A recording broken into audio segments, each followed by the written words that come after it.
Hello, everyone, and welcome to Fable Table, an actual play live stream focused on critical world building, collaborative storytelling, and finding the fun in games. I am your host, Nick.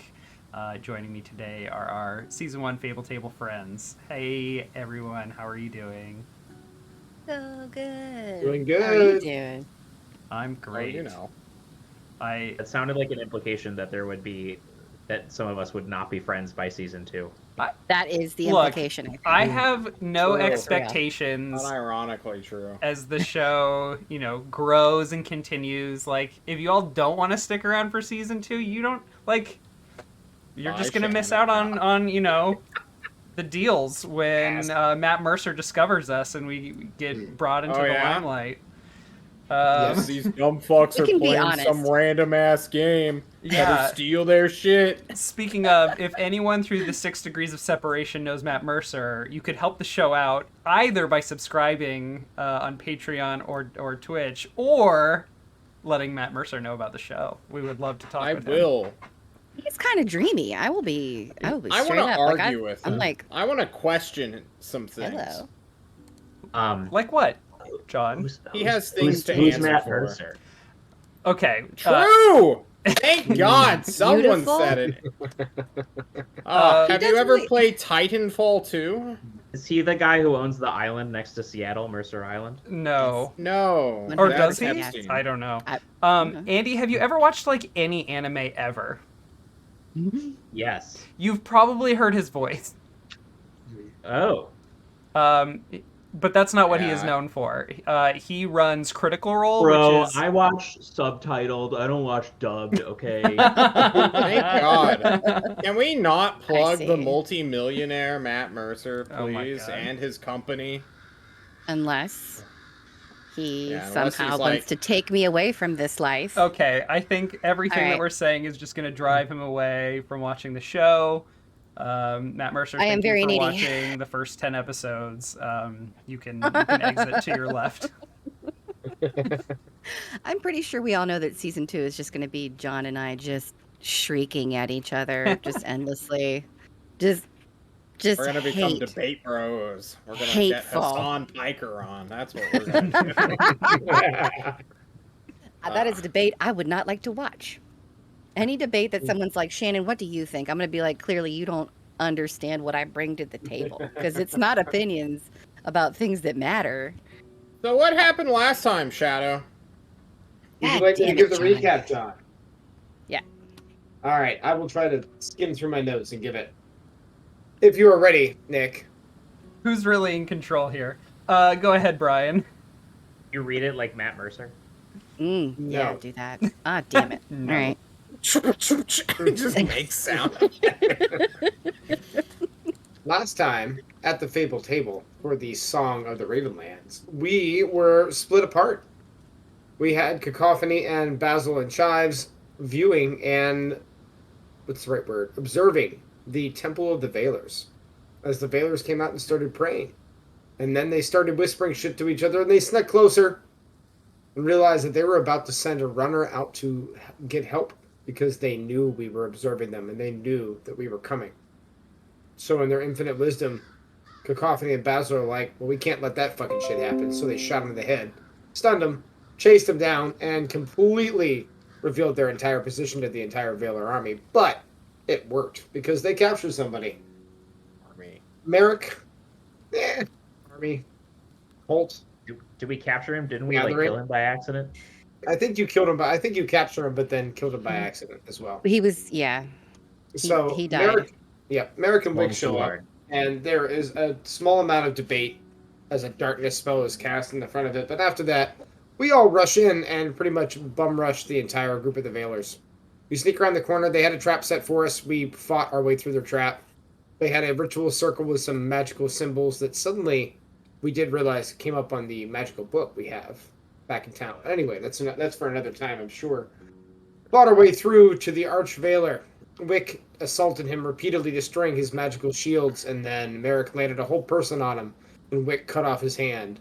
He monologued on Wick for a little bit until Wick cut off his head. We looted the temple. We came away with a map showing a bunch of settlements that the Veilers had planned to assault or spy on. We looted a magical staff, one that had eluded us the last time that we fought the Veilers. Oh. We also came away with. Let's see anything else we can roll with.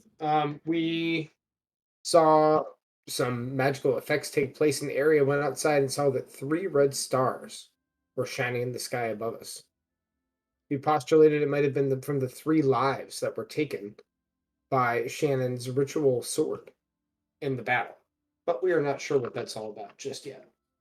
We also got a scroll that was going to be sent with the runner to the other Veiler settlements saying that the cleric of Worm Merrick has been interfering with their plans, and Worm can't know that Vale is doing what he's doing. And so therefore we have another avenue there to investigate. We head home. We captured a Veiler in the fight. It was Kevin with a K, or Kevin with a C, I think was his name. Kavan. He's going to be Kevin with a C in my head, Nick. Okay. Oh, yeah. That We works. go there. We interrogated him, find out that the leader of the Veilers is Psychopomp. He is the right hand of the Veil, and there are dozens of Archvalors out there. I should be clear that Psychopomp is a title and not a name. He's a psychopomp. The Psychopomp. Well, Oh. it's a fucking necromancer. Let's not get crazy. As we interrogate this guy, Wick decides that he needs a chance at redemption. However, Basil and Cacophony very much are against this.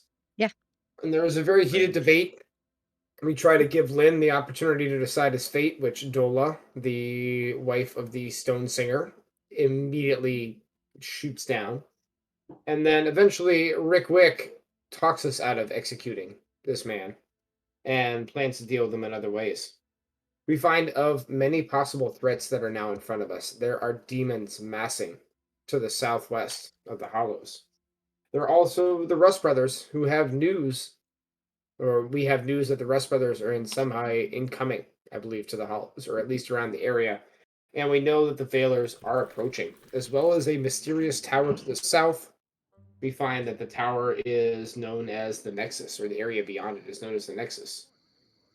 And we are waiting in town and about to decide, I believe, what is our next course of action? Which threat is the greatest that we need to deal with now? And what are we going to do with the information we've received? Yes. Before we do that, we had we had a little housekeeping item. Some folks leveled up, I believe. Yes. So who leveled up? And tell us about what you chose. Oh my God! Valid opinion with 5 subs once again. Oh my God! A total of 22 subs for the channel. Valid, I love you, man. And appreciate you so much. Chill, brother. Oh my God. He has 0 chill. 0 No chill. chill. John leveled up. What did Wick get with his level up? He got his first sword beam, also known as Fireball. Okay. Oh, right. As a multi-class wizard, do you have access to spells? I do have access to spells. I also gained Seen Red because I am bleeding from my eyes. That is what that does. If people have access to the chat bar, rolly dealy. But it's I not, can swap to that real quick. Who really cares? It's just making me discern realities in combat, so my turns take longer. Nick told me that my turns go by too fast, and it overwhelms my fellow players. That's exactly what I said. Okay. And did you have any bonds that you needed to update? Let me look. Kaka is worth hating again. That hasn't changed. Basil, Chives is a demon. The question if it is worth hanging out with. Basil is useful labor. Has kind of changed to Basil is a demented monstrosity. Or mirrors his pet. Mirrors his pet. There we go. I don't have a high opinion of Basil at the moment. And Merrick is a goddamn blood brother.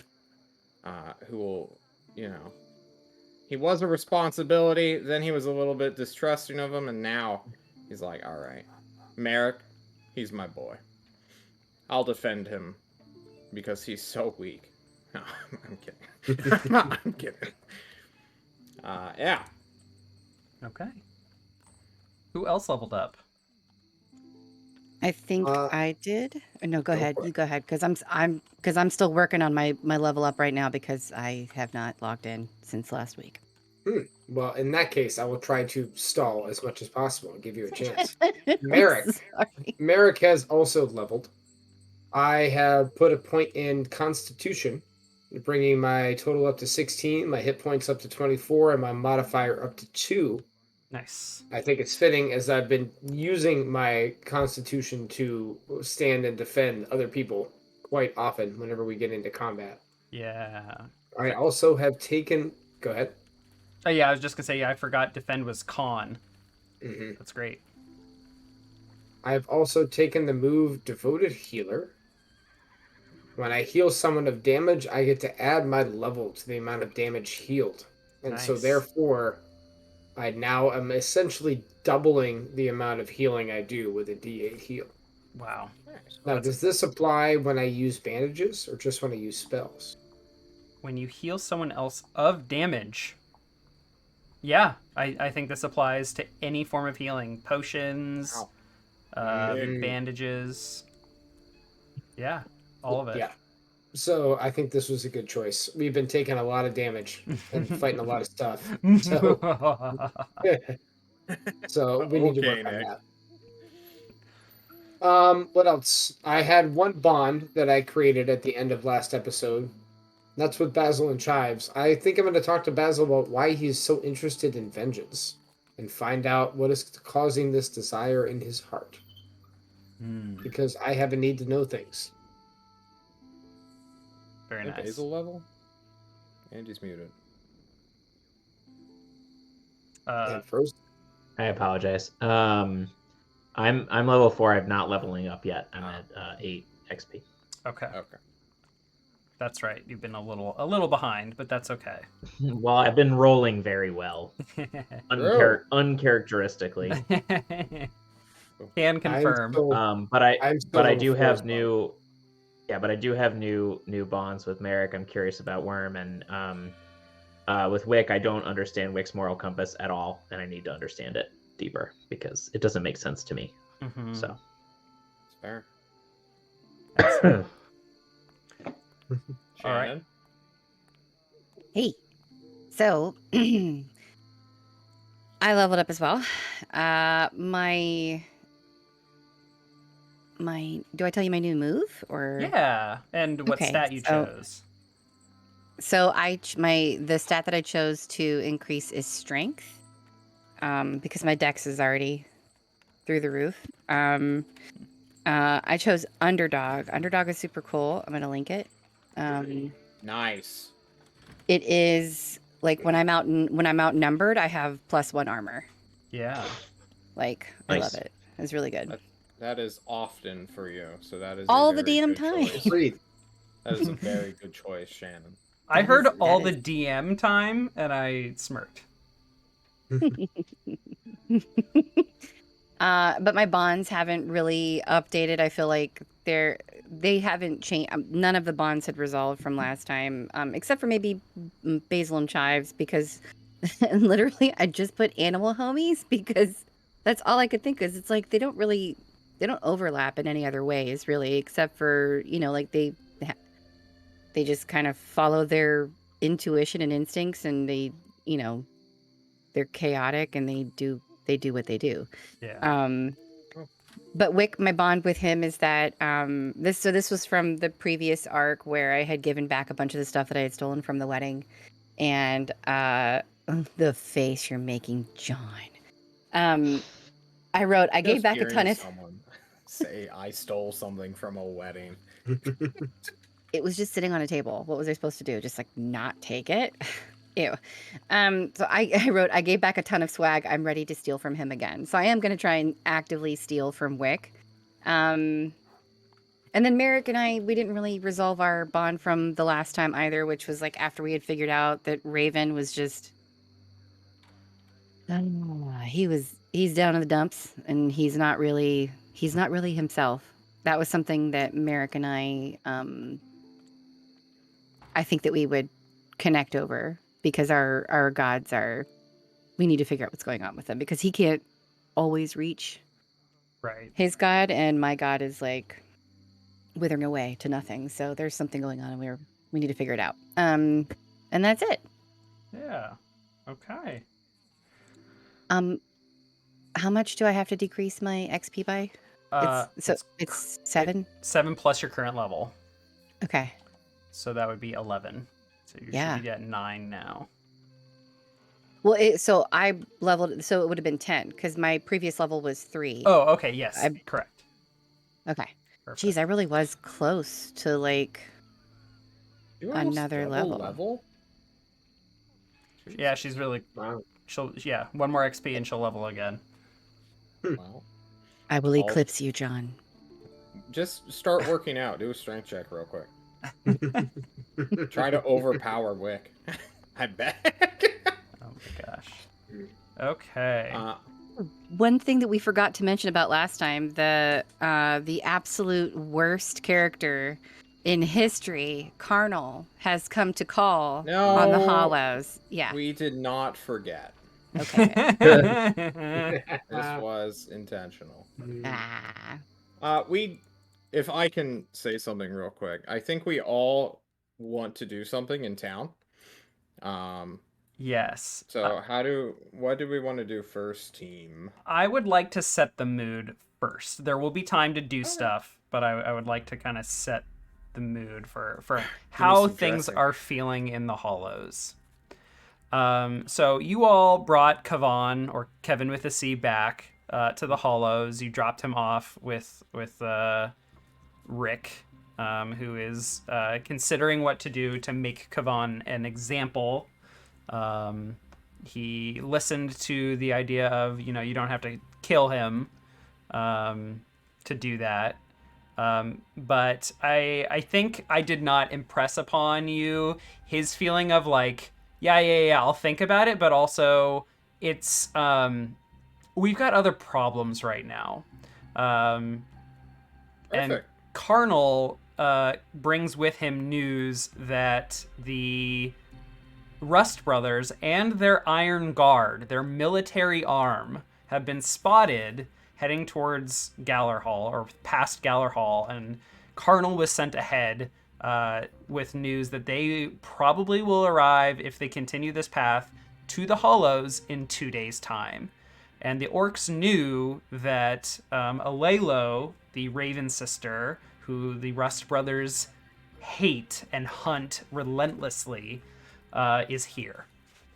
So he brings warning that in 2 days' time, the Rust Brothers will march upon the Hollows, and it's not clear whether or not they know that Alelo is here, but they don't always, the military arm, the Iron Guard, don't get brought out regularly from Whaler's Hold to the north. So something has motivated them to mobilize and flex, basically. And they're headed this way. So the Grave Wardens and the City Watch are in crisis mode right now, and so is the rest of the city. They are preparing for some sort of altercation, or at the very least, this could represent the Church of Rust swinging by and saying, hey, it's been a while since y'all have given tribute of prayer and coin and mortification, things that in their religion they use to prove, like, we are strong, we are dedicated, and they like to make examples of cities and towns that don't offer that stuff. So things are tense around town.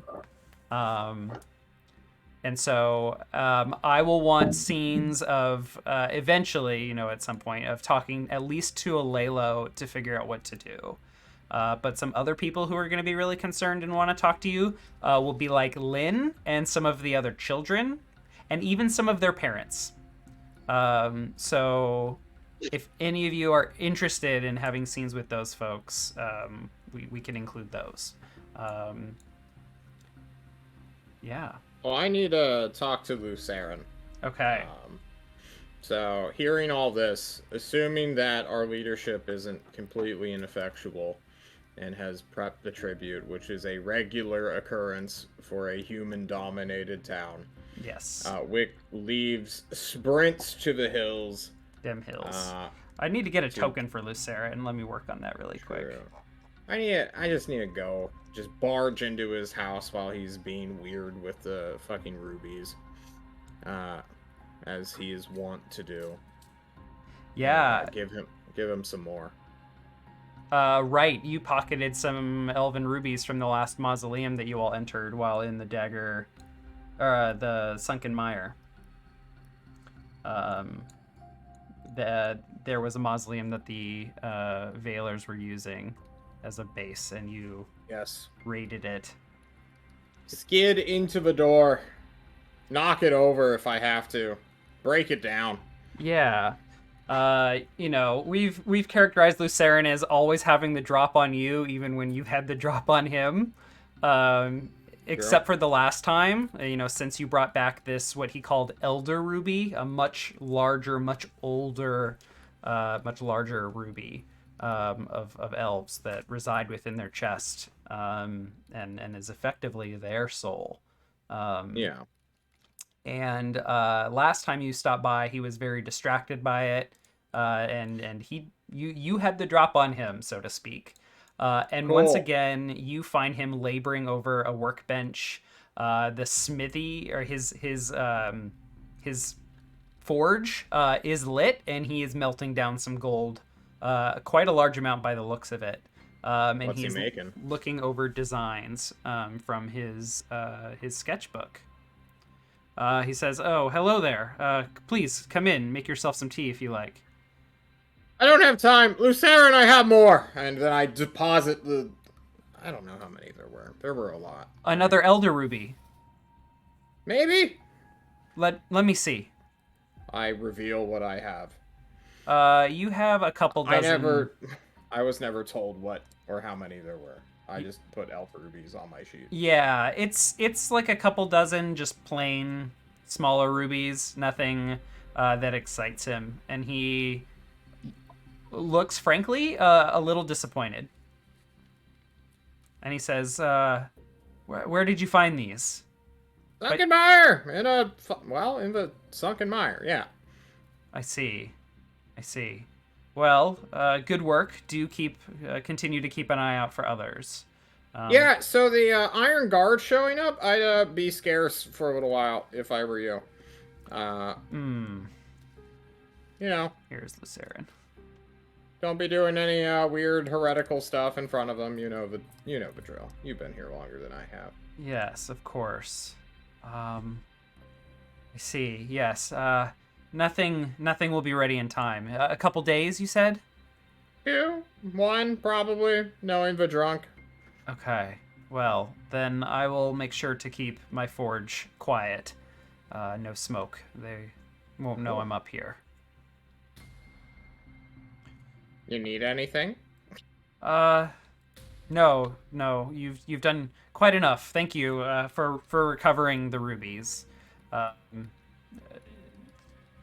Much appreciated.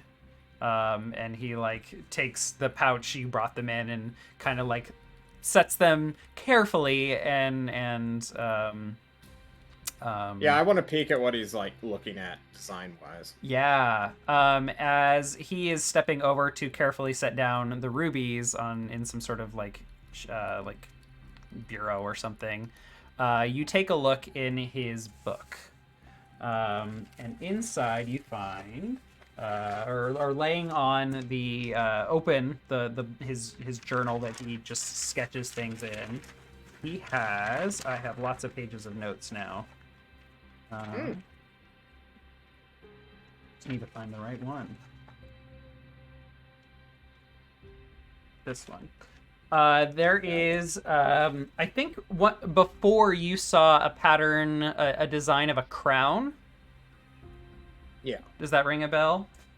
Yes. Yeah, it is far more detailed now. and you can see that he is designing a crown, and it looks there is a sketch of a large ruby, like next to it, and he has some notes on how it will slot into a kind of. I don't know actually much about jewelry. Is there a name for like where you set a gem and like hold it in with those little tines? A facet. A facet. Yeah, facet. Thank you. I'm gonna write that down so I don't forget. I thought a facet was like a geometric term about the cut of the stone. I think a bezel is the thing that holds the stone Is in it? place. Now I have to look. Maybe. It I don't Guys, know. I just level jewel crafting in fucking Cataclysm as a up. One side of paladin. Look, I don't something know many-sided, a cut gem. You're right. Thank you. Sorry, John, you're crafting Jews? Jewels. I Oh, take okay. Got exception it. to that. I was going to say. Jewels? Anyway, jowls, maybe? A dog's jowls, that's what I craft. I'm the best leather worker in the hills. Anyway, just noting that Luceren's making a crown that he's gonna put, like, his grandpa in. There's more. I hadn't finished. Oh, okay. If you'd Oh like my. to hear more. Yeah, I'd like more. On the other page, you see what you would recognize as strange geometric patterns that look like constellations, much like you've seen on artifacts related to Vale and the Veilers. Luceren's a bad guy. Of course he is. Of course he is. Or he's at least And it looks like aware. there are other pages that have been worked on. Like, you can tell that, as you look at like a journal that has been well written in, there will be pages that, kind of sit a little higher, not flush with one another. There are other pages he has been working on underneath that one. Steal that notebook. I wrap my hands on the table. Many thoughts going through my mind as Wick's somewhat bleedy eyeballs stare at the back of his friend. Did you want that tea? No, I gotta go. Maybe next time. Yes, maybe next time. I am quite busy, but all the same, as I've always told you, always be ready to extend hospitality to guests and friends. But I have much work to do, much the same as you. Good luck with the Rust Brothers. I wish you well. Stay safe. And I think that's like the first time Wick doesn't like immediately hesitate and like look over his shoulder to see if he's about to be stabbed in the back. He just quickly leaves his only friend's house. What do you make of all this? Oh, we can switch to somebody else. Okay. Good scene. Would anyone like to go next? Any particular scenes or interactions anyone has in mind? Anyone wants to talk to? Anything anyone wants to do? I think Cacophony wants to... I'm sorry, go ahead. No, please. I was just going to say, I think Cacophony wants to, like, find Lynn and, like, give her a dagger.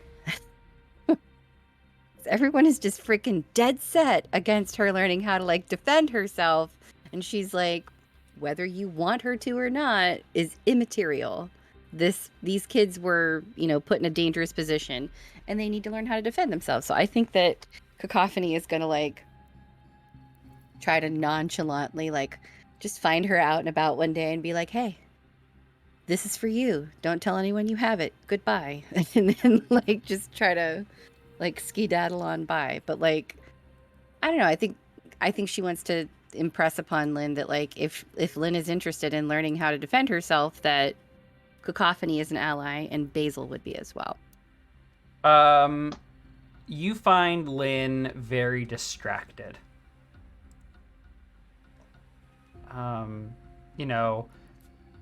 I think y'all were expecting to come back, and I mean, she had been warming up to you all, and on the journey back here, and after you all like recovered her and got her acquainted to the kids in the swamp, she started really to open up and was very, very friendly and open to all of you. But she seems distracted once again. But she will accept the dagger and say, thank you. Thank you. Okay. There's poison on it. Don't touch it with your bare hands. She's 10, by the way, in case we've forgotten. If you find Give her a yourself... poison dagger. Yes, obviously. If you find yourself in a bad situation, keep this hidden on your person. It might be your only way out. Okay. I want to draw attention to a move you have. Parlay. No. Ha. So as a poisoner, it is no longer, like, poisons that you have mastered are no longer dangerous for you to use. Right. If you do not want this to be dangerous to her, you're going to have to spend time with her and show her, like, you know, weapon safety. Okay. And I think through that interaction, spending that time with her, you observe some really strange behavior from her. Can you give me a discern realities, please? Damn it. Okay, yes. Here comes the level up, though. No kidding. I'm about to be level 5. Straight up, if you fail this roll, there is time for you to level up before shit hits the fan. Hey. Okay. I interfere. Why are you taking a kid? I interfere. Yeah, thanks, buddy. So this is probably taking place in whatever hut Dola and Hogue were set up with, and then later, you know, when you all got back with her and put Lynn in their care, this has become sort of her home. You know, it has been at least for a couple days. So as you are kind of working with her, either in the home or maybe right outside, tell me your question that you'd like to ask here about her. If she's acting bizarrely and like uncharacteristic, like for her, based on like what we've already seen, I would say that the best question would be, what here is not what it appears to be. So as she is working with the blade and you're showing her some moves, you know, sheathing it properly, not touching the blade, not handling the blade, you know, keeping hand on the hilt, and then even like how to fight with it a little bit. You are noticing her looking at her hands a lot. And at one point when you are like taking the knife from her, you feel a spark come off of her, and it startles you as well as her. She reels back and says, "I'm so sorry. I don't know what's happening. Ever since the explosion, after a couple days, I started these weird things started happening to me. Little flames would light up on a candle, or lightning would shoot out from my hand, or I could hear someone's thoughts. Shit. And even here in the hollows with so many graves, I sometimes I can see the dead." Ubu, are you a necromancer? A necromancer? Okay, we're gonna have to go and talk to some of my friends, and we'll get you some help. Do you trust me? Oh.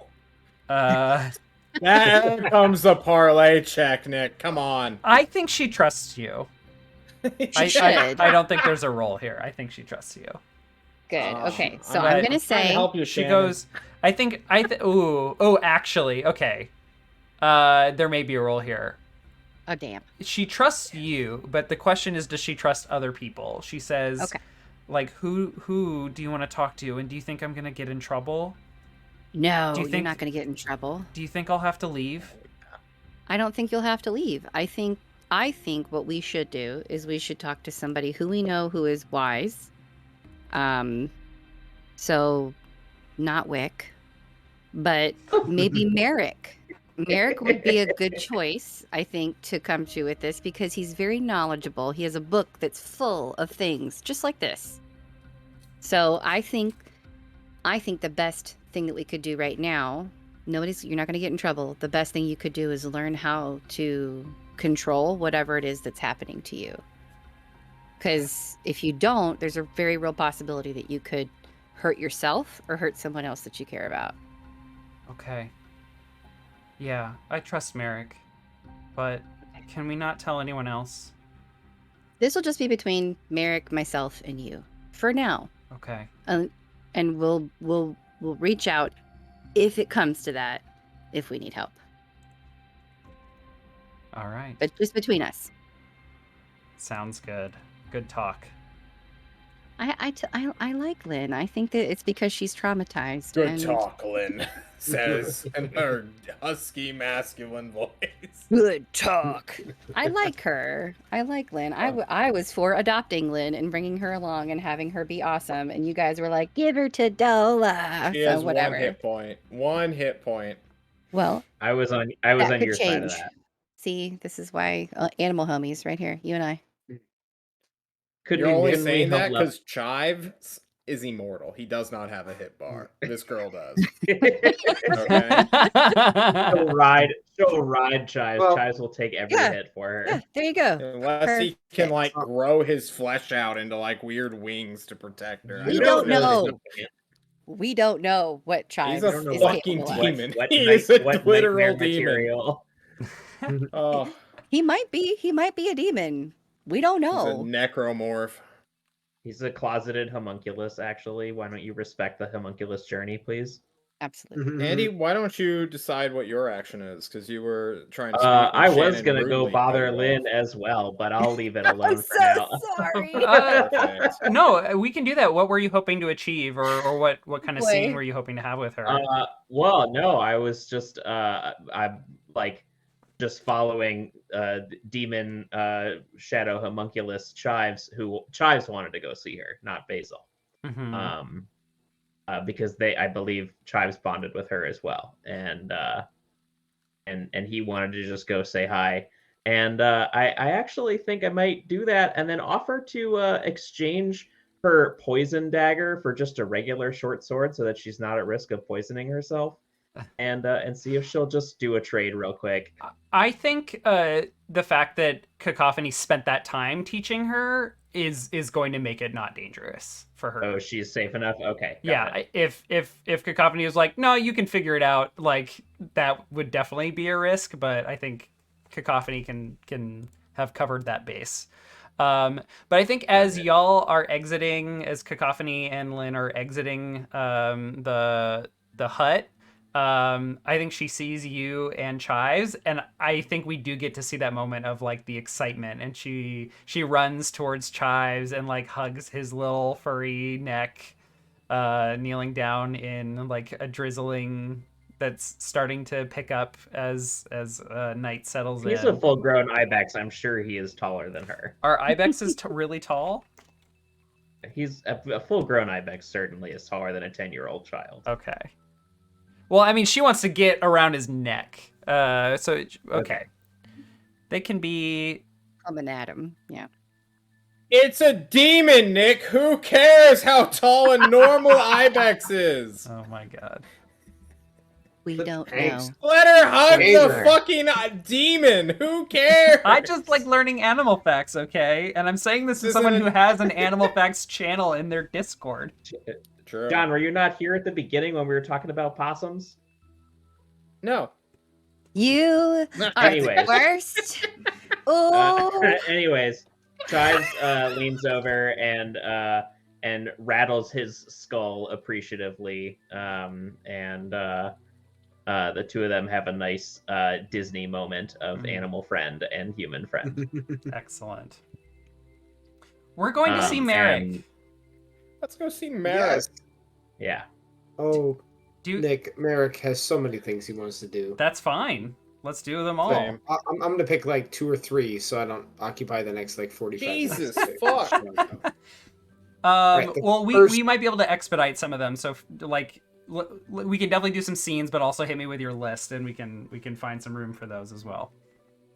Merrick is first going to try to find somebody who can identify what's going on with this Archvalor Staff, because this is the first. Sorry, I have it. You can come with me if you want. So I can tell you exactly what it does. I will expedite that. Okay. So I'm gonna do a quick flashback to the journey back to the Hollows with all of you together.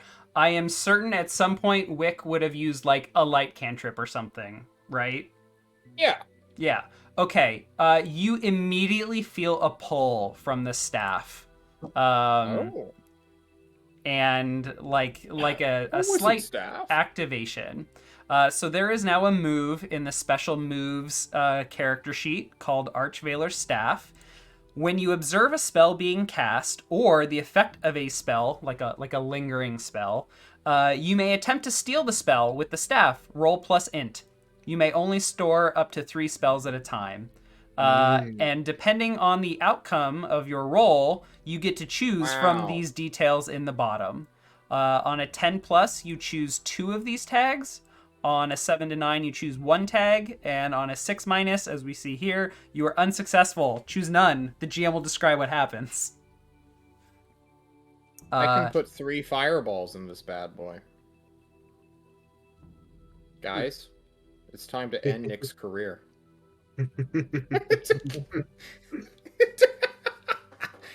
Now, Okay. This is quite powerful. John, you have to successfully cast 3 fireballs first for that to happen. Ooh. Yeah, I'll do it. It's only a matter of time, right? If So I wait, you read can- this right, you can steal the spell when you see it cast, not when it's being failed. Correct. Okay. It has to be successfully cast. But is it 3 of the same spell, or is it 3? Sure, it's you. This staff can hold 3 spells. Does it currently have a spell? Oh, Question. that's a good question. If it's based solely on me, it could have an invisibility on it. That was the only spell. Let me that look I at my failed. notes on what spells I have available, if any. Oh, Wick, are we still telepathically connected, by the way? I know. I Have you, would've ended have that you shit broken that? immediately. Okay. Yeah. This staff currently has contact spirits. No, Okay. actually, it doesn't. It does not. I used that. Okay. That moment where we saw the Archvalor Sedalis praying, and he glowed red, and then he's like, I just talked to Vale. He used that spell. Okay. Oh, so he Well- wasn't using it when he was conducting runes in the basement of the temple? No. There were no spells left at that point. That's pretty good, team. Yep, Not I gonna agree. lie. Now, one last question on it. Yes. When I try to steal a spell that has successfully been cast, do I grab the spell? Or is the spell still going off and I also get it? So you have been experiencing your like when you fail spells. I have been describing it sometimes as like you cast the spell, you feel it cast, but nothing happens. This staff is what has been happening. And you might go, well, the Valors haven't been like creeping up on us, have they? And my answer is, you don't know how they've been able to remotely steal your spells. Sounds good. Well- Then, are you able to transfer that over to my sheet then? Because I think I'm hanging on to this one. Or you can just rule it from special moves? You can just roll it from special moves, but we can just incorporate your intelligence, or I can add it to your sheet. That's fine too. I'll do that right Yeah, that's fine. now. What else? All right. What else? I would try to find who is in charge of dealing with the Rest Brothers when they come to town. I'm assuming it's probably Rick. Yeah, he is working with the captain of the guard, or rather the captain of the Grave Wardens. Who's that? Shit. What was the name of that cousin of yours? Oh, it's probably something stupid knowing me if I named him. It probably is, knowing you. I like Dan or, Bob. No, not Bob. I don't usually use Bob. We're gonna stick with the ick theme. No, there's too many. There's too many of those. Yeah. Many icks. Too many icks. Rick, Ricky, Wick. Yeah. Nick, Pick, Dick. There's just that it could go forever. There's a whole alphabet. Whose name are we trying to come up with? There was a cousin, one of the Moss. I know guys. who you're talking about. That guy. Yeah. That throwaway dude. I am certain I wrote it down somewhere. Clown Moss. He's a clown. He's not in the NPC list. No, but I know I wrote it down somewhere. I'll keep looking for it. But they are coordinating. Inside in the Moss family kitchen in that back room. I will knock on the door and say, I know that the Rush brothers are coming. I may have something that perhaps can help. And I will pull out the Book of Annealment that I received from that we took off of the Rush brothers that we killed, which says essentially all of their tenets of their faith, as well as their rituals and anything else involving being a Rush brother, which might help discern what could be appropriately given in tribute to possibly make them go away. Well, we already know that, right? Thank you, Merrick. While I appreciate the gesture, I think that in situations like this, we'll rely on our town's many decades of experience dealing with them and their demands. The fact that the Iron Guard are active means that we are expecting to be forced into some sort of tribute, which we are preparing. I've already tasked Cedric on preparing food in case they need it from weary travel. Not that I am pleased to offer them anything, much less hospitality. Do you believe that there is anything within that book that could be of value? We seem to know much of what they demand when they've come in the past, but if you have any insight, I'll hear it now as we make plans. I have little insight other than the information this book can offer. However, don't let them see that you have the book. Of course. It was taken off a Rush brother. Of course. Well, yes, there is. We are dealing with the matter of the dealing with the Rust brothers and potential defense of the city if necessary. Carnal reported to us. Where is that blast orc? I haven't seen him around. Have you? Anyway, he'll be drunk in a corner somewhere. They report that they are approaching with a large mass of undead, which surprises me. They know the Hollows and know the Grave Wardens. They would expect that we know how to deal with undead. They can also control demons. I'm not sure why they wouldn't bring a horde of them. Although we do have quite a bit of experience dealing with them as well. I'm not sure. If they end up attacking in force, what do you want us to do? I'm not sure. There is the matter of the Raven sister, Alelo. She should probably be gone before the Rust brothers arrive. They have ways of detecting them, and she needs to be gone, or it will come to... almost certainly come to violence, or being forced to give them Alelo. Might I suggest sending her with Hogue to the gold mine?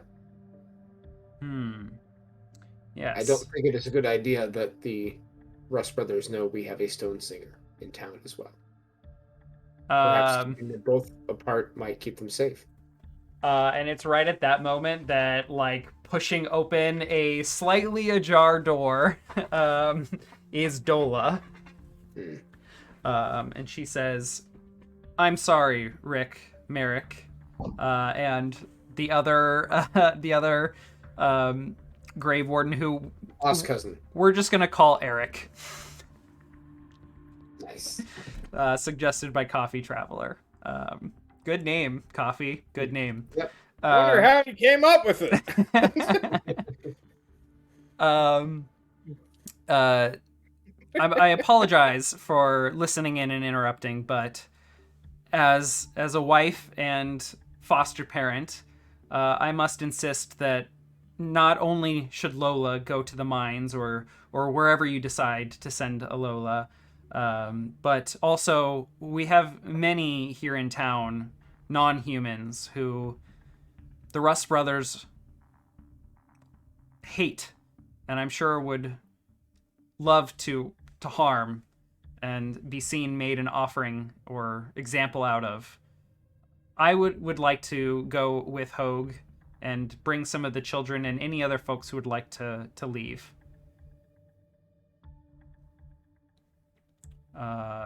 Look to Rick.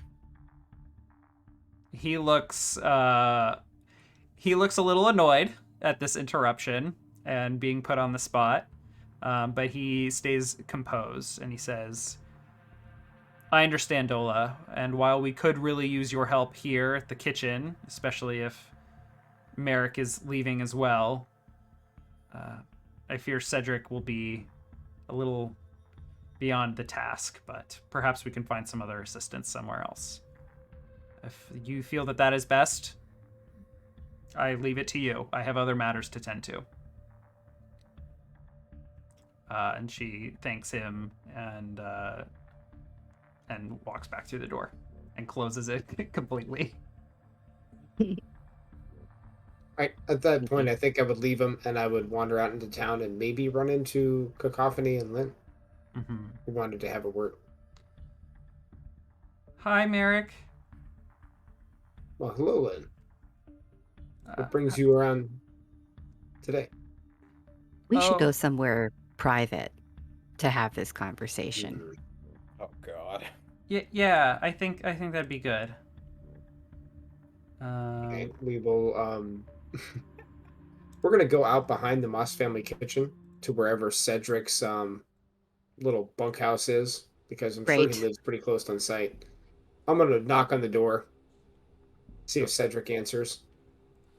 Cedric is working in the kitchen. You would have seen that. Wonderful. Then I'll just open the door. We'll go in. Hang on, Perfect. this is not the right audio for this. Nope, neither's that. I can't hear the audio. You have to tell me what effect it is that you're going for, because I will be irreverent otherwise.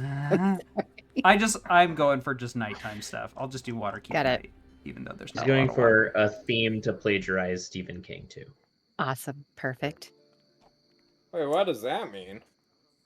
I just like the fire starter, Carrie, Shining vibes of what we're okay, starting cool. here.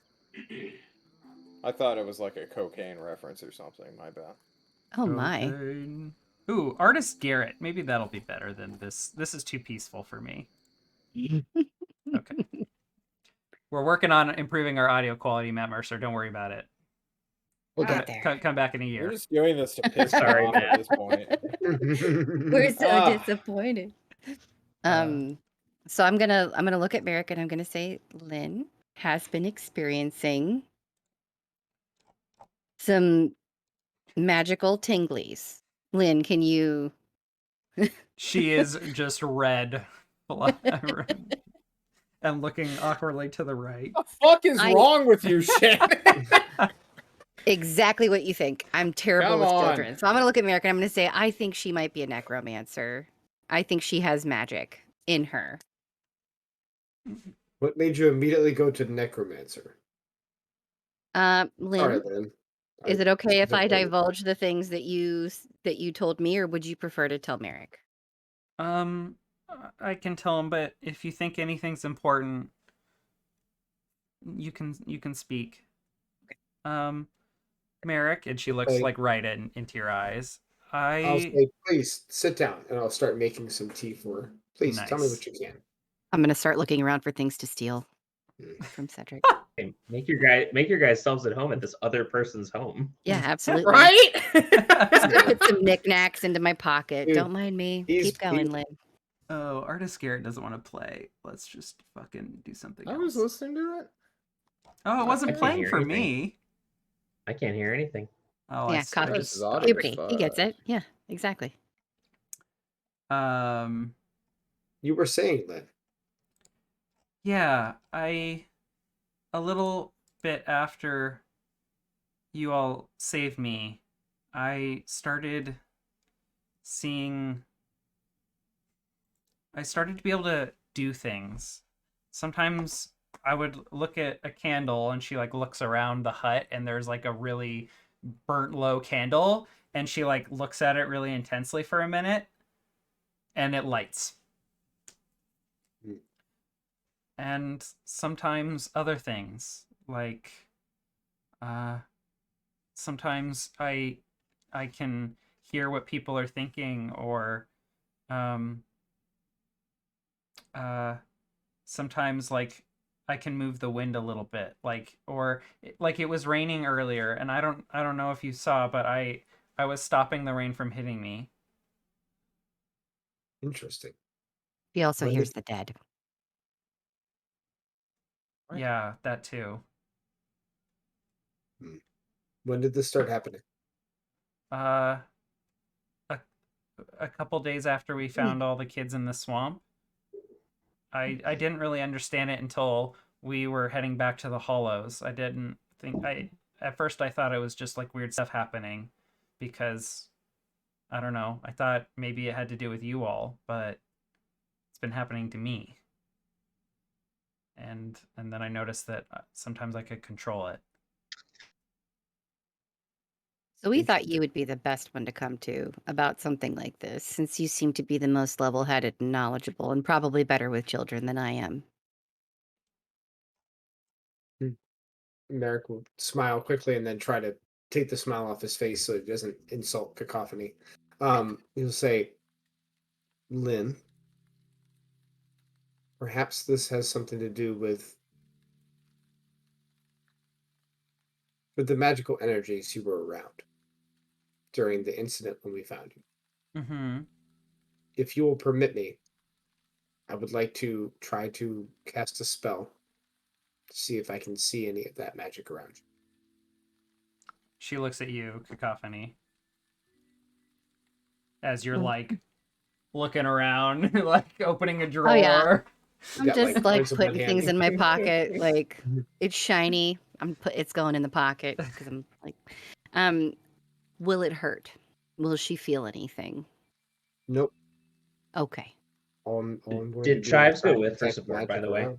Yeah, you can be here too, actually, if you want. Or Oh no. I think this is not my scene for Basil, but I do think Chives stuck around to continue being a comfort friend for Lynn. So. Then let's color this scene with like she has been actively like petting and standing and like pushing against Chives this whole time.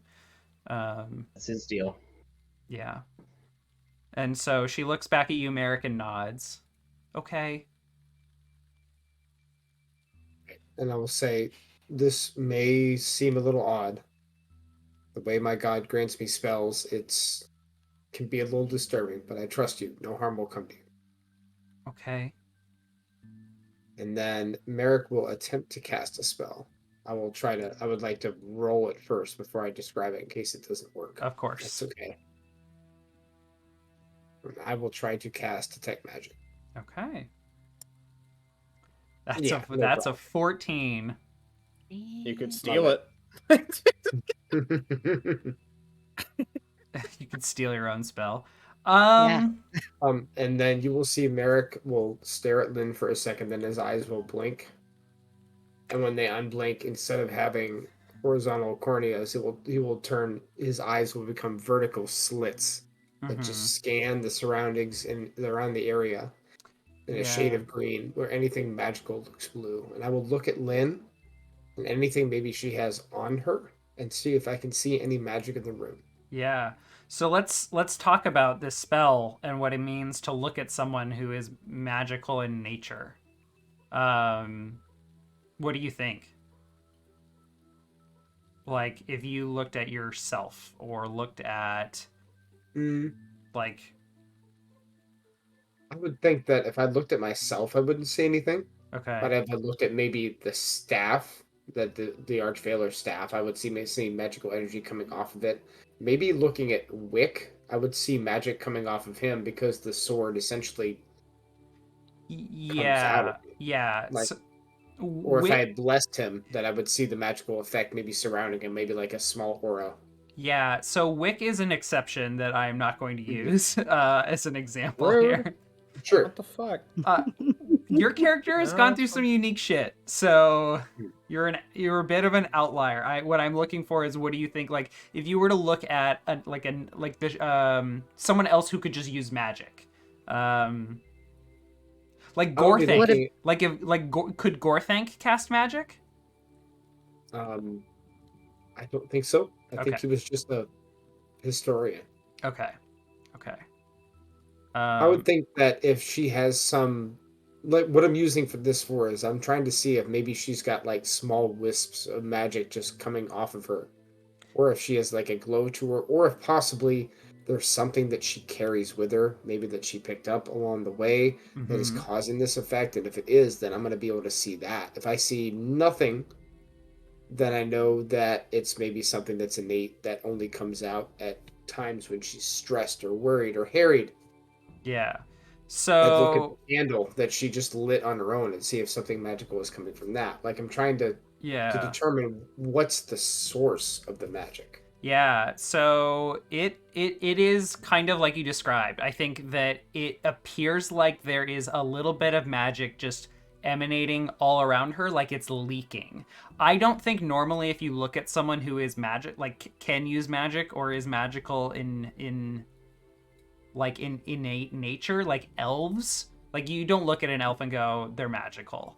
If you looked What at a about wizards? ruby specifically, I think you would see magic, like you probably have in the last few days or last few weeks, because you've interacted with several rubies, and I think you've used detect magic specifically around them. But if you looked like at an elven person, you wouldn't necessarily see magic. But there is a faint glow here. Think of it like a sundog. So there's kind of a glow to her, but it's like kind of solar flaring weakly in different spots. It is I'll do faint. that. It is faint, but she just in general appears to be magical.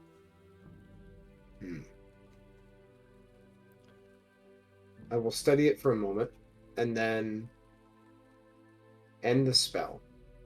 So my eyes will turn back to normal. I'll blink one more time. And I will tell her, it seems that my suspicions were correct. Somehow you have some sort of innate magic now about you. Okay. This is nothing to be alarmed by. This is just maybe an effect of what happened when you were around that home. And the incident with the sorcerer from your village. Seems maybe some of her power now resides in you. Seems you've developed some small sense of control. You're able to light the candle. Okay, I would recommend trying to speak with it. Speak about it. Speak to Dolo about it. Tell her what you feel. Tell her what you know. The more you're open about it, the more you will be able to understand it. Okay. I would worry if you tried to hide this from the world. And even as I say that, maybe you do need to hide it from the world. Confide in those Right. who know, and confide in those you trust. And I wouldn't practice this openly until you can find somebody who is able to properly teach you how to balance it, control it. She looks over at you, Cacophony. You can trust me. You can trust Merrick. Chives is good people. You know, But Don't you dare go near Basil or Wick, though. Those sons of bitches can't be trusted at all. not at all. That's not what I'm saying. I'm just saying that for right now, we keep it between us. And, you know, I see, I told you, it's not anything to be afraid of, but it's something that is a part of you. Just like how being a Selkie is a part of me. I can't stop myself from being this. I had to learn how to control it, and there were many. Can you be saying goof I ups. am what I am as you are literally stealing shit? Yes, You can trust me. Oh, a bed wall. Very Just good. shove it. 100%. You can trust me. Just confide in me. Yeah, I'm I putting can't things wait into for the Lynn to make pockets. the first discern realities and be like, who's trustworthy? Just red flags all around us. I think Cacophony is Crow trustworthy. person. I think You are that, not. You are delusional. not where Wick is concerned, but I think that she has a soft spot for Lynn. Objectively. I have not actively looked at making an NPC the paladin because I feel like it would be very problematic. It would be very easy to So I think Oh. for right now, we should look at getting you some training, but until that time, we should keep it under wraps. Actually, Merrick, okay, when she feels like she's overwhelmed or this magic is leaking out of her, is there a talisman or something that we can give her that she can imbue it with that leaking energy so that it doesn't explode out of her? Like a siphon in a way? Is that a possibility? I don't know. Rogue knows a lot about magic. That's not something that I'm sure of. I wouldn't pass that information unless I was knowledgeable about it. I feel like maybe the place to get her training. Is Geller Hall? Controllus, yes. All right. But unfortunately, now is not a good time. There is a small army between here and there. What about, okay, and this is not Cacophony asking, this is Shannon the player asking Nick the GM. What about the hidden tunnels that are under that lead out past like where the tower was and in the direction of Geller Hall? Like The are hushed, they still open? the hushed Yeah. path over there, that area has not been explored. Period. We don't know what lies there. I thought Okay. there was like a cave-in or something. There was a cave-in. Okay. Have we Poops. ascertained Okay. if Lynn likes having this power, or if she's scared by it, or wants it to go Hmm. away, or how does she feel about it? I think the overall impression is she's really afraid of, not necessarily of the power, because like there's been nothing like major that's come of it, but I think she's more afraid of people's reactions. You're just another kind of person. So, Yeah. you know, we're all made up of, I'm a Selkie, Yeah. Merrick's human. She goes, so it's getting late, and so she goes, oh my god, I think I was supposed to meet Dola at the kitchen when she got off her shift. I hope I'm not late. I need to go. Thank you. Well, thankfully, the kitchen is like 7 feet that way. Yeah, I need to go. I don't want her to Okay. be worried about me, but Dola's looking for her adopted child, sees her leave the shitty assistant shack with 3 adults, or 2 adults and a goat. oh my Like, god, John, maybe a little fuck weird. off. You're the worst. I'm just This pointing is- out facts of what you guys have set narratively. What do you want from me? You're I- implying subtext that's not there. I need to go and talk to Lale Lule Lo. That's a mystery and gap. kick down her door as well to tell her to leave. Okay. Can we do that? Does that need to be a scene? Let's say that the evening passes, and the next morning would be a good time to do that. Yeah, but I don't want to wait until next morning. There's an army coming. Time is of the essence. I'm running from Dem Hills all the way back to the Hollow specifically to kick in her door and tell her to run for her fucking life. Okay. I think it's important for Cacophony to be there for this scene. If you feel the same, Shannon. Yeah, absolutely. I know that Wick and I don't like each other, but I think that we both agree that getting Alelo out of town is the right fucking call because we're being surrounded on all sides by Why enemies who doesn't want to Basil hurt her. come with me instead? Basil's been like sidelined this entire time. So the reason I suggest this is because like the Raven arc is a big part of Shannon and Cacophony's story, and I don't want to leave her out if she doesn't want to miss out. Also, isn't Cacophony in just as much danger if the Brotherhood shows up? Okay. Yeah. I mean, no more so than fawn or lizard folk or halflings or elves. The reason why I don't particularly care is Cacophony has been spending like 2 days with this child and clearly does not care about her Raven sister. But maybe that's just my perception. I mean, this is all the first evening back so far, so You can care about two things. and so I think John, you arrive really late back from the hills, so that's why I'm saying next morning might be good for this. And here's the reason why. You go look for a Alelo. I think you don't give a fuck that it's the middle of the night. You go look for a Alelo. And you are drawn by the sounds of a screaming woman. Alelo is acting as a midwife helping deliver a baby, and she is like, "Not right now, Wick. Leave right now. I will find you in the morning." You think that's gonna stop him? For real. He has no sense of boundaries. What? You guys have the worst interpretation of Wick in the world. I imagine Wick he just will not reaches in interrupt and yanks the baby out. the birth of a child. That is a holy union that Rust has given, a blessing truly to this family. But he will wait outside the door for as long as it takes. All right. The roosters Just out of sight, out of mind. The roosters crow. It has been quiet for quite some time. Cacophony, if you like, and anyone else, you all walk up at the same time to talk. What are you doing here? Okay. What Oh, are you doing here, I was gonna train a child for, 24 hours, but I thought, I'd first stop here and warn our resident Raven sister not to be lynched by a bunch of cultists coming this way. What are you guys doing here? I think we're all doing the same thing. I'm You're just going to do it in a much Linda nicer and her way. baby? Okay. We go talk to Lale. Could you all please lower your voices? Oh, this is way too nice. This is way too nice. Hey, I'm giving you the heads up. Lynch mob's coming. You better start running. Yes, I heard about their impending arrival.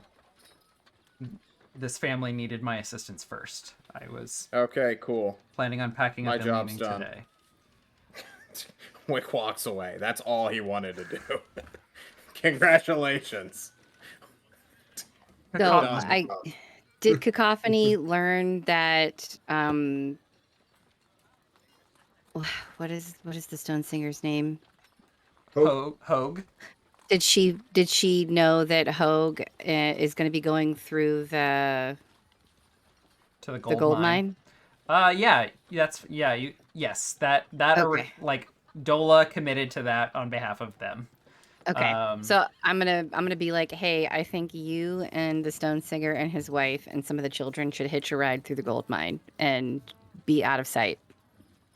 I'm gonna probably come along on that journey with you. I am not going to be welcome here either. It will be a danger for all of us, and I'll do my best to protect you along the way. Is anyone else here for this scene? I don't know. Are you guys? Are we all here? I don't think Merrick is. I think he's got other stuff going on in town. Yeah, he knows with an army coming. Okay, so Wick, I think, Andy? skedaddled, right? I'm skedoodling. If it's loud, I'd possibly hear it. Okay. But Wick is not invested Sure. in any way. Andy, we haven't, I think, had you in too many scenes, so I want to continue to give you opportunities. No, I figured Basil and Chives would be making their rounds around the town, trying to find other non-humans who might want to be aware that there are safe places they could be elsewhere right now, and encourage them to.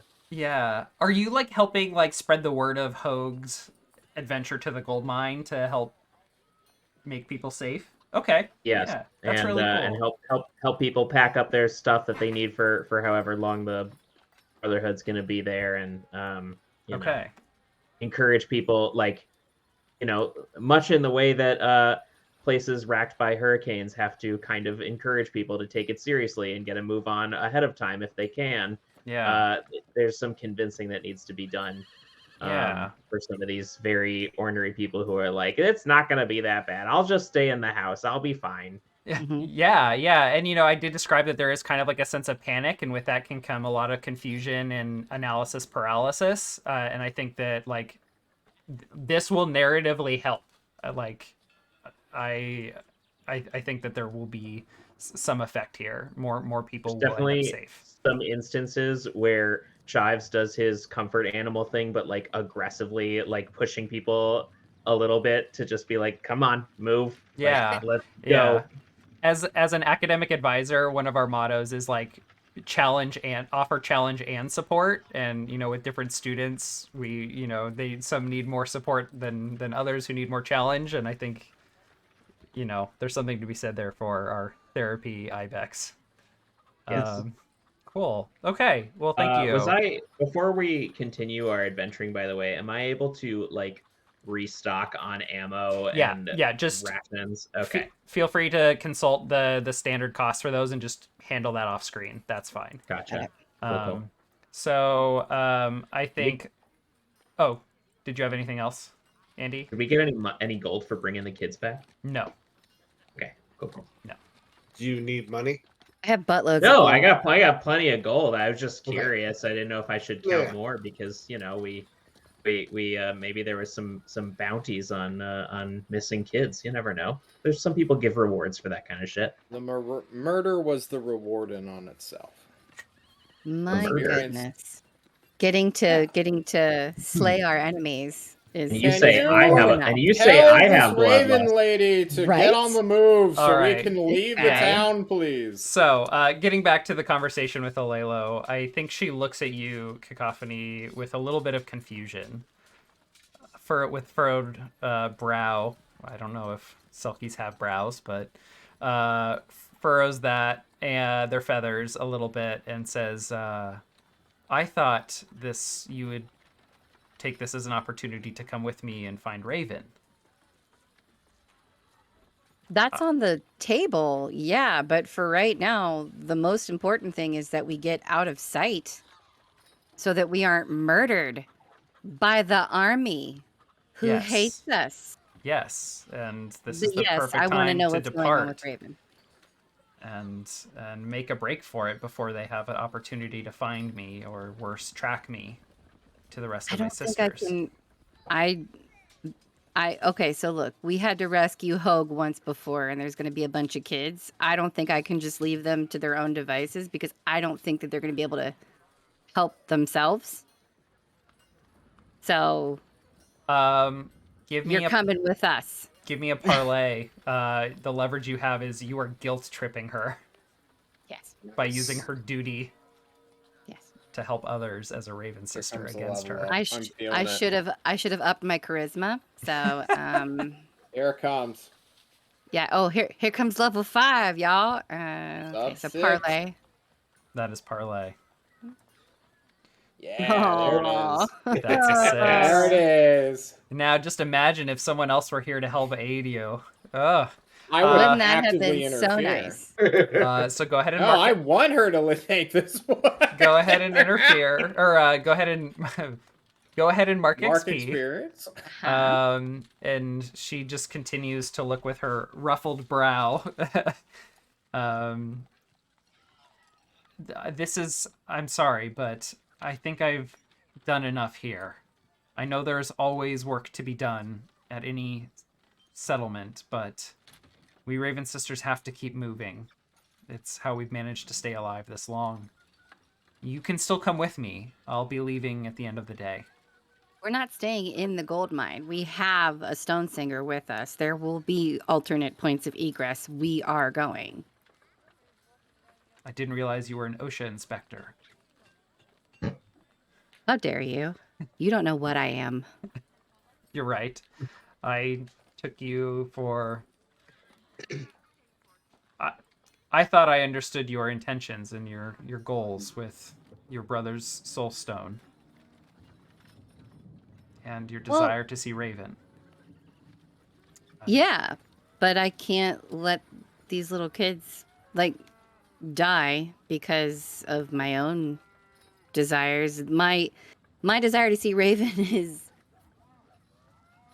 is heavily because of how guilty I feel over my brother died because of me. So then if I let these people die, I'm carrying their deaths with me as well, and I don't want any more of that. I'm tired of that. So I'm going to stop that from happening. There are many, many people throughout this land that need a lot of help. True. I don't know how much I will be able to do in a mine. That's fair. Most I'll find you later, Selkie then. I've met hate the idea of going underground. You are a fascinating specimen, Cacophony. I don't care for it, but it is what's happening.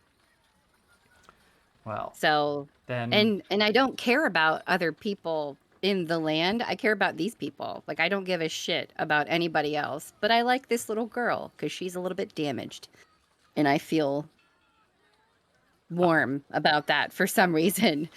But if you want to go your own way and help whatever village and possibly run into the Rust Brothers, by yourself, I'm not going to stop you.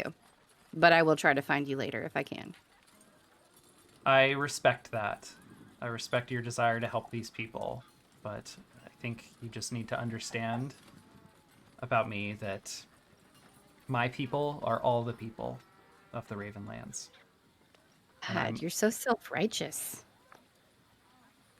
And you're so selfish. I hope am selfish. to see you again soon, Cacophony, and I hope that you're able to meet Raven soon. I have some arrangements I need to make. If there's anything, or if there's nothing else, good day. I'm disappointed in you. Good day. Because Cacophony has to have the last word. Oh, do you? Because, Is that a Selkie trait? Do you think that... Could it? Should it be? Like, I said good day. Oh, well, then she has some words to say. I think she pauses and she starts to look a little angry. And she says, good. I'm a little disappointed in you, honestly. I thought that you could come with me, meet Raven, and I thought you had potential to be a Raven sister one day. Ew, whatever would make you think that I would want to be like you and I'm going to ruffle my feathers up? Look. Yours is not the profession that everyone seeks to be. I love being a thief, and I am excellent at it. You are wonderfully skilled and compassionate, and that is what we Raven sisters need. We are constantly losing sisters and need to recruit actively. I thought that this would have been an opportunity to do that, but... Maybe if you wouldn't have to actively recruit so much if you would stop putting yourselves unnecessarily in danger and being a selfish butt. Unnecessarily? Our job is to put ourselves in danger for others. To risk it every day, to travel the lands, to walk through the mists, to hide and do what we can every day. Hard pass. Good day. And she flies away. I said good day. I'm going to shout at her as she's flying away. Good day! Because I'm good day. Petty. I'm petty and ridiculous. So that was fun. I hope that is a Selkie trait. I hope we meet other Selkies. That definitely needs to be a thing. They all have to have the last word. They're like, how dare you? No, how dare you? I can't wait. I'm very excited. It feeds into that notion that we talked about during the world building of Selkie kind of posture themselves as more kind of upper class or high class than other kin. Yeah. Well, I don't know. Maybe maybe Cacophony feels slightly different because she is a thief and she's not a Raven sister, and she's like she hangs out with literally like the worst people. Or maybe it's just, you know, an innate characteristic of like Selkie personality that feeds into that perception, that stereotype of them. I like Anyway, that. okay. I'm a fan. So, all right. Any other scenes or prep or things to do, conversations? Otherwise, what I would like to do next, if there's no other scenes, is move into kind of like, what's the plan and how do you all prepare over the next few days? So we can do that after we come back from our break. Are there any other lingering scenes or questions or things people want to do? I don't think this is the right time for any of the other stuff I want. This is good. Let's go. Okay. Yeah. Cool. Well, when we come back from our break, we will figure out how we're preparing and what you all are up to. Alaylo leaves later that day, so you all do not need to worry about that. Thank God. We gotta find her later. No, she's gone. She's my link to Raven. I will find her later. Thank you. You burned that bridge. I Now said let's good go day, burn John. another. I said good day. Get us out, Nick! We'll be right back. Godwick, you're so freaking prickly. Okay, well, we just opened with that. Welcome back to Fable Table. You know what they say? Hey, y'all. All the bird people say about Wick Moss. Okay, boy. so you Got all an were iron beginning hide. to talk about what your thoughts were on what you should do, and I suggested we should have this conversation in character. So let me be clear about how I would like to proceed forward and what my plan is. I have prepared in a very sandbox way. There are a lot of options here. You really can do whatever you want, and I'm ready for that. If you all want to go in the mine, there is stuff to do there. There will be an impact of going there. If you want to go with Alaylo, there is opportunities there. If you want to stay in the Hollows and help negotiate and or fight, there will be an effect. Like, whatever you all decide to do will have an impact on how the narrative plays out. So your choices matter, and the world will move whether or not we see it on screen. So with that being said, you have time for like some downtime actions, or honestly, if I know it says like if you have a week, you can use preparation to get a +1 forward on a move. Like, it is go time. So if you all want to use a downtime action to do a preparation, I will honor that, even though there's only a few days. So what is everyone thinking? And where do you all meet to talk about that? Well, everyone invades a random fry-cooked shack every once in a while. I mean, that's you the all most. have your own homes, right? Yeah, but we like to meet there. His home is a better feels meeting the place. best. Yeah. It's like centrally located between all of our homes. We His- all just his kind of home gather has there. the good table, okay? Plus, Yeah. if we're there, then he's not there because he's Exactly. busy in the kitchen. Yeah. Well, I'll go to the kitchen and give him like 15 things to do, and then we'll go steal his house. What No is- one will so ever smart. expect us to be there, for sure. So Cedric is a simple man. He has a simple lifestyle, but he has one thing about his hut that he has like either in like well stocked or is his guilty pleasure. What is it? I'm taking suggestions. Milk. He's a milk drinker. He There, brews we got it. his own gin. Oh shit. Oh, I like that. Well, that's a mistake because there ain't gonna be any left. What was the first suggestion? He's a milk drinker. He just drinks milk, which is hard to come by here.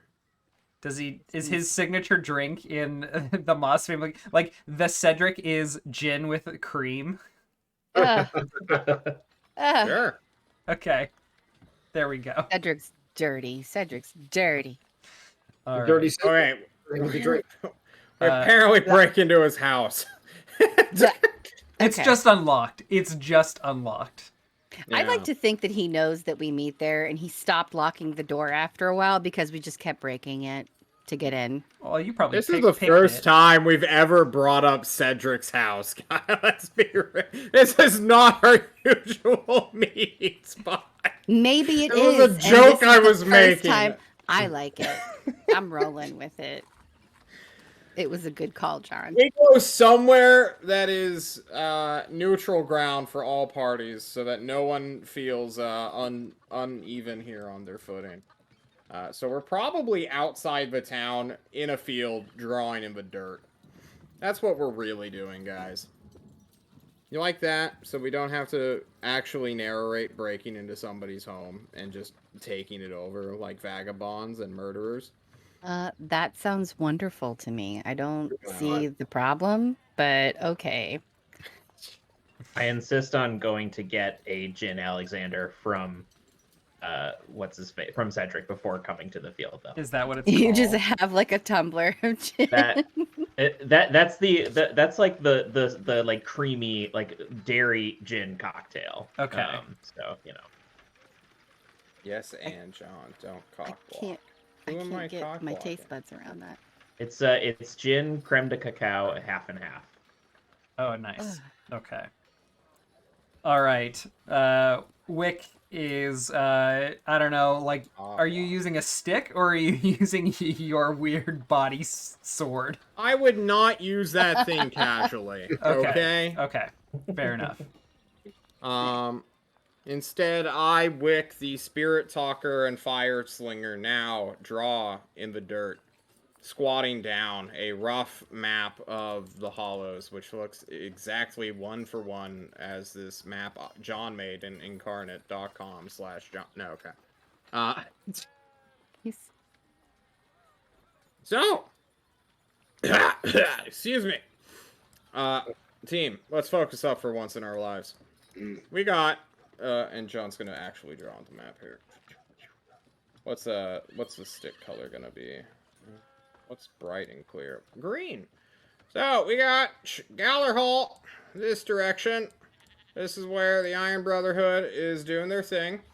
They're gonna come across that there bridge right over there. I tell you what. We got our boys, the Valers, who we've principally been kill on sighting down here further, way further, like weeks down there. That's a mess. There's an army down there, thanks to Kevin, who we'll worry about Kevin later. And then we have demons all around this area, like so. So, Need to zoom out here. yeah, just zoom out, Nick. Let the audience see what John's doodling. So, we got some pressing issues. That's for certain.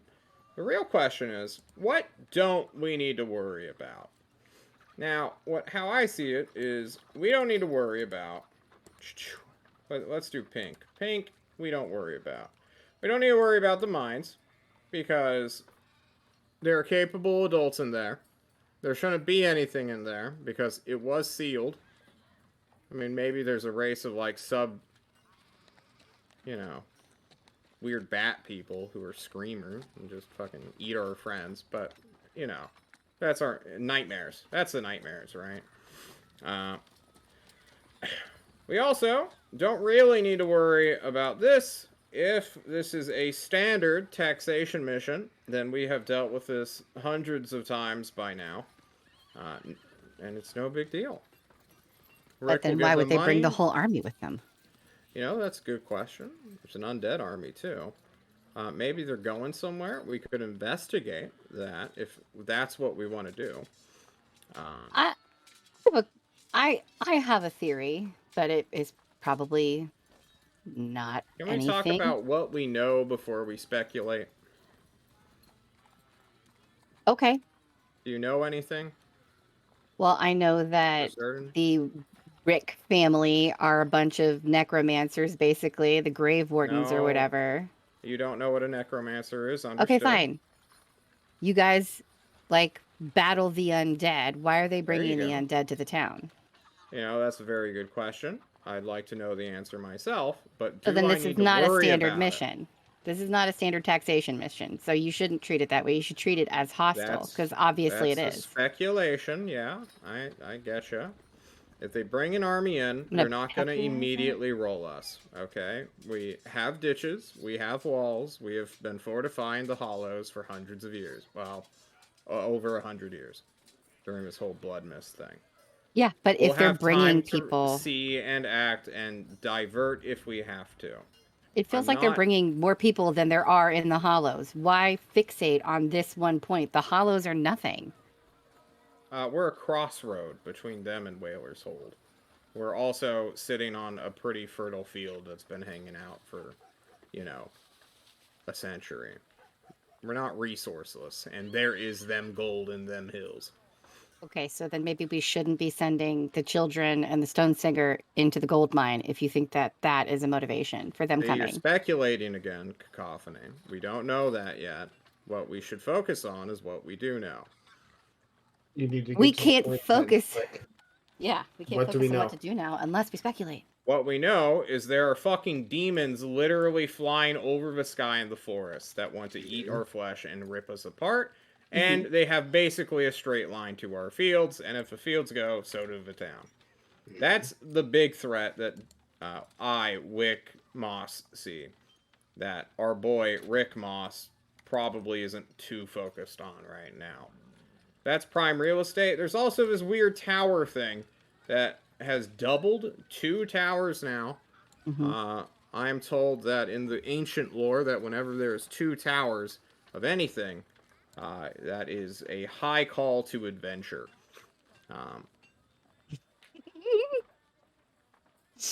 Anyway. Cute. Obviously, the Veilers are a problem, but they're not a pressing problem. They're hundreds of miles to our south right now. So I'm not worried about the Veilers. So if we can choose a thing here, do we want to let the demons just run around the countryside unchecked? And why are they doing this migratory pattern all of a sudden? Like, where are they going? Are they heading to Whaler's Hold and we're in the way? Or are they, like, doing their own thing in the Daggerwood? Or are they coming from the Nexus? Like, we don't know anything here. And that's really worrisome. Like, we've never known anything here. But we do know stuff about the Iron Brothers.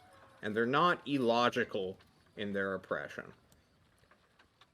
They don't normally just roll us and then demand things. They demand things, but they can be negotiated with.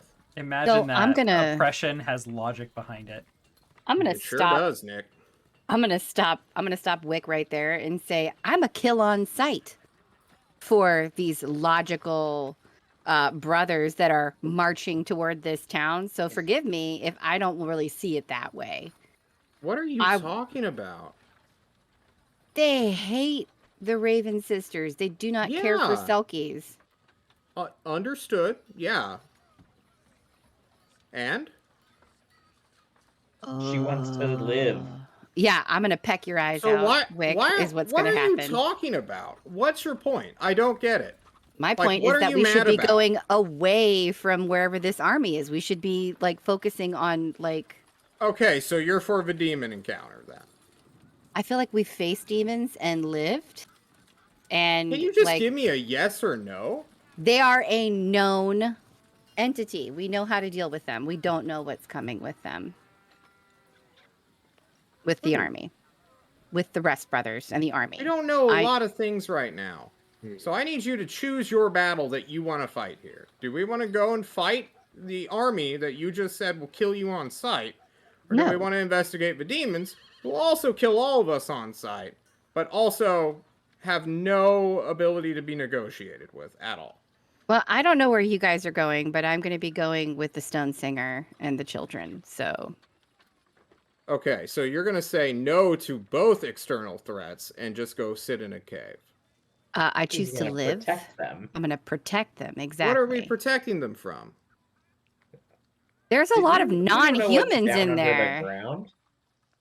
Okay, so both of Nick, you are like, let's go to the caves. Hang on, is Alelo going to the mines as well? Or like where are the other like non-human refugees going that are leaving the town? I think so the non-human refugees are heading to the gold mine with Hogue and Dola Marystone. Okay. Alelo is just straight up leaving. They are not going to the gold Oh. mine. They are returning know- to their Raven sister hideout. Which we don't know of, and we don't know where she's going. Correct. True. Which is probably And she Got it. can fly, so literally cannot be tracked. So, Basil, Got it. where do you stand? Well, having helped mobilize a bunch of people who need to be out of the city, I'm also inclined to run protection for them as they make their way into the hills. If this army is coming in and might fuck shit up, or it's a normal taxation, either way, they need to be kept out of the way and kept safe. Okay, agree. that mine's half a day away. Okay, everyone, you have been moving for the past 3 days. They're already there. They don't need protection. It's not like the undead are going to descend upon them all of a sudden. We know where the undead are coming from, and they haven't crossed that bridge yet. Are they in wheelchairs? Are they being pulled in sleds uphill? What do you think they need help with? They're adults. They know how to I'm confused and concerned by both of your logic patterns here. What are you afraid of? Dying immediately. In a cave? Or from demons. Or from demons, right. So my Okay. whole thing is that wherever the danger is coming from, go in the other direction. Yeah. So you want to run. You don't even want to fight and defend this town. I have no She wants loyalty to the protect- she Hollows. wants to I want to protect the protect the people of kids. the Are you- Hollows. Hang on, Cacophony. Do you literally just refuse to answer any question at all? When it's you, Wick, absolutely. She does Merritt, not can care you for you. repeat my question to her so we can get an answer? Because I want to defend my town that I was born in and will probably die in. That hates you. That doesn't care if you're here or not. That's what you're Yeah, protecting. You that's want to what defend a principles town mean. that literally spits on you Yep. and hates your guts. Every time. You are foolish. If I can interject, Yes, please. Please. we have several threats in front of us. Demons to our west. Rust Brothers and Undead to the northeast. We have refugees to the north that many of you want to protect. But from those threats, only one of them is organized. The demons are haphazard. They are scattered. They may hit tomorrow. They may hit next week. They may hit a month from now. We don't know. We can't know that. The Rust Brothers will be here tomorrow. If we hide in the caves, we can't react to what they do. Either they descend upon us in the caves or they don't. If we go out after the demons, then we have a known threat behind us that we are not helping to deal with. The Rust Brothers are the threat for the here and now. If you want to protect those that are in the caves, better to know what's coming to the caves before it gets there. We should be here at the town. And we should help I deal don't with the Rust disagree Brothers' with you, threat. Merrick. However, what you should know as well as I is that everyone's eyes are currently on that army. Mhm. Our eyes, including Rick's, Rick and his guard, Rick behind his walls, Rick with the ditch, is doing nothing to help the farms, nor keep track of what the fuck is going on with the ramshackle and spread out demons, one of which can kill dozens of people on their own. We need to think about where we are best suited for. We have a ranger. We have Basil, quite literally, can never be jumped. Can lead us wherever he needs to go at the risk of us getting jumped. And also, if we lose our food supply, we stop adventuring, because we will starve to death here. We will literally have to move if those fields burn, or are tainted by acidic blood, or poison, or are filled with weird worm, lizard, frog spawn. I'm worried about that. Or worm wizards, for that matter. Yeah. True. The undead, although concerning for sure, is something we will have warning of. I can cast telepathy on Rick. He can tell us when he wants us to come back, if we need to. But we need to be aware of the things that we don't have eyes on currently. Because that's what's going to cause us problems, and then we're really fucked. I will bow to that logic. The army coming in, were they to attack the town, maybe better suit for a small force to flank them. Find an area of interest and importance, take it out, and then move away to disrupt them. If they are to besiege the town, who better to harry the besiegers? Who better to get food into the town if necessary than us? True. If we are inside the town, we are bottled up with everybody else, and we are of no use to anyone. We are a mobile combat element. We should try to remain as mobile as possible. All right, I will agree to this path. Now the question is, Basil and Cacophony, will you accompany us? We do realize that protection of those who are weak and who cannot protect themselves is in the forefront of your minds. But maybe our protection is better served by dealing with the threats in front of us than waiting for the threat to come to us. Yeah, that works. If we make if you form a telepathic bond with Rick, so we know if the town needs us, I'm on board. Cacophony, can you do this for us? Oh, We're a better fine. team with you here.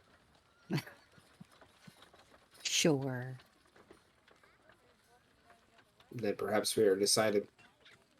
Wick, you should go create your bond with Rick. We will gather supplies and meet to the west of town. And then we will go off demon hunting. Okay. Some demons. So I go to Rick while they go prep and get all the food that we'll need. I don't know how much food we will need. I have 2 spare load, if that matters to the calculation, as well as it's like 2 quantities of rations before that. I don't know when we'll be able to resupply, guys, if this does become a siege. So I have 3. I have space for 3 more in my gear. 3 load. Yeah, 3 load. What is necessary? I can carry some shit, help out. I have I mean, 15 Like days if- worth of rations. Okay. yeah. I think we should all carry If at nothing least else, 5 that on will us. just... We want to increase our, like, resupply time. In case we really have to range far and just stay out of the way. Other than that... Hey, Nick, can I ask a question? Since I don't have Poisoner, if I want to stock up on the Bloodweed arrows, do I need to just pay for Bloodweed? Just give it to That you, right? that is not something that is provided. Like, it is not sold. So you will need to get any from Got it. It's Cacophony. got a cost in the Dungeon World. Oh, it thing, does? so Oh. yeah, and under in equipment and poisons, it says Bloodweed dangerous touch 12.08. So I don't think that there is another poisoner in the Hollows. Okay, So it's just me. so it's just Cacophony. I think it is just Cacophony. All right. So if we're spending this time in preparing, I'm gonna do quantity 2. Yeah, so I'll leave myself open to have 1 more load. Okay. How much I can do with this anyway. So I'm gonna spend some time brewing so I leveled up again because Nice. I'm a level 5 now, you guys. Woo. What did you take? Welcome. So I got brewer upon your suggestion, and it was one of those things like so Merrick has the book that has all of those poison recipes in it. Oh, I thought And you had that. No, well, I have the one that had Yes. So I have one, but you said that Merrick also had a book that had a lot of poison stuff in it. Oh, did I? Yeah. Which book was This that, has a Brian? book of knowledge. The Book of Annealment, possibly. That was a book on like tenets and the faith of the Yeah, that is Must basically be. a Bible. Cacophony, what you have was the private notes of Brother Moncala, Oh, I see. who like Yeah. literally could produce toxins in his body. Nice. So you have the maybe it wasn't a book, but it was just notes. Okay. I don't, So then yeah. I will use those notes to brew more poison. Okay. Can Um, you? I Yeah. need a roll to decipher it because it is like encoded. So I will need a. Intelligence, wisdom. I'm gonna need a defy danger intelligence, Okay. and this is defy danger because brewing potions is dangerous. True. Roll Potion, INT. fella. I need only your strongest potions. Is anyone helping Cacophony brew Oh God. poison and decipher this? You I can mean, handle I my would- strongest poisons. Am I company? Am I benefiting from some of these for making bloodweed arrows? Like, I think Yeah. I would help. Yeah, absolutely. All right, so I'll lend a helping pair of hands and Okay. support. Yeah, you might have some knowledge of like Boom. natural ingredients and stuff. Okay, Shannon, take +1 on your roll. Defy danger intelligence. So 8. that's an 8. You stumble, hesitate, or flinch. The jam will offer you a worse outcome, hard bargain, or ugly choice. You begin to decipher one of the poisons, the one that probably looks the most interesting to you, although it's really hard to tell. What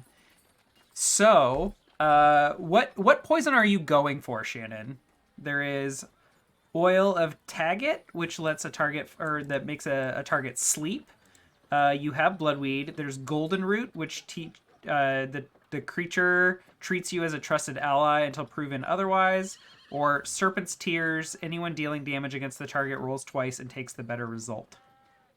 Gosh. So There is also the poison that you used to poison the Veilers. I believe you used a poison you procured off Brother Moncala. Is that right? yeah, it was like from him. Okay. So which of those four is the one you're most interested in? Would you say? Oh gosh. So I'm very interested in the Serpent's Tears one, but then also Golden Root because I feel like Okay. and can I take a vote? What do you guys think would be the most valuable to have, Serpent's Tears or Golden Root? So I wasn't paying attention. I'm sorry. So What? Serpent's Tears is anyone who is dealing damage to a target rolls twice and takes the better of the two results. Pretty good. Yeah, and then Golden Root is the one where it's like if you like You whatever basically charm whatever them. you yeah. So like whoever they treat The you next as like an creature ally. they see, they're like friendly. don't need with, charm. Yeah. I have charms and we're fine. I will say I was looking for bloodweed because I already had bloodweed arrows before, but I'll take whatever. I have a surplus of bloodweed, so you can have. Oh, okay, got it. So this You would be should some. take- Go ahead. You should take the damage re-rolling one. I was gonna say Oh, the Serpent's Tears. Yeah. Yeah. Okay, Okay. so I'm gonna. But then there's also the one that Brother Moncala had, but maybe we'll do that in another downtime. I think he's kind of dead to produce that toxin. Just But- Right, but he So has as the notes master- on how to produce like all of these poisons are in his notes, but she just needs okay. to decipher each one. What was the effect of Moncala's poison that we had on the Veilers again? His is basically you just get +1 on rolls against targets who have been poisoned. Oh. That's pretty good. But Do you think You know. so? So between that and the Serpent's Tears, you think Serpent's Tears? yeah. So because we get like a re-roll basically. Yeah. Okay, so I'll do that, and then I can. If you want to transfer, since you can transfer between sheets, some of the surplus of bloodweed to him. Go ahead and do that. I still need to give you the hard bargain, ugly choice, or worse outcome. Okay. Okay, so here's the ugly choice. Okay. You can learn to create and produce right now serpent's tears, but you and Basil, who expose themselves to danger, retribution, or cost, both of you are going to have shaky for the rest of this arc. Shaky. Unless you use like a potion or a move to heal it. But you will both get shaky. -1 to something. Dexterity. Dex, which is like, that's my bread and butter. Mine too. Or you can get a potion that you're not interested in. Damn it. That is your ugly choice. You can have Oil of Taggett unlocked right now. And that was the one you ended up working towards. Because you don't actively know what poison you're working towards. His notes are indecipherable. You're just trying to plug it away and figure it out, and you get a result. Just gonna say, oil of Taggett doesn't sound that bad. I mean, it makes them fall into a light sleep, which is fine. Yeah, go for it. We can kill things in their sleep. Yep. That's true. If they fall asleep, we can stab them. You're right. Okay, Oil of Taggett then, because I don't want to fuck with my dex. Okay. I'll be really clear. This says light sleep. So someone already engaged in rigorous activity would not fall asleep. But someone who is, like, relaxed would. Oh, but okay. would easily wake up. Okay, so you're taking Oil of Taggett. Yeah. It doesn't have any like slowing or clumsy effect on awake and active people. No. Damn. Think of like extra strength Benadryl. Or melatonin. Y'all, Benadryl puts me down. I don't know what you're talking about. Benadryl gave me a hallucination. Yeah. That Benadryl's no joke. Anyway. No kidding. Okay. I have added Oil of Taggett to your Poisoner feat. Or move, so that counts as one of your known poisons, and you can produce one right now. I think I can just add it to your character sheet if you like. Awesome, yes, please. And then, actually, if you wouldn't mind, how much of the bloodweed do you want to? You know what? I've just restocked my bloodweed arrows, so you can probably just remove it from your inventory, and I'm good. I have 9 of them, so I don't know. Is that? I don't know. How many uses of arrows did you add, Andy? I made 1 bundle of bloodweed arrows, so that's 3. So Shannon, mark down 3. Okay. Wow. Where's Mr. Underground when we need him? It's like being put on CNET on the telly. It will put you to sleep, but not deep sleep. Nice. Okay. All right, cool. So we're all stocked up and shit. We are geared up. What happens when Wick? I go talk to Rick. Poison. Yeah. I walk to the thing. It's a blah blah blah. Meeting is happening. Yes. I open the door. He and many other leaders are discussing their plan. They basically someone reports the offering is ready for their taxation.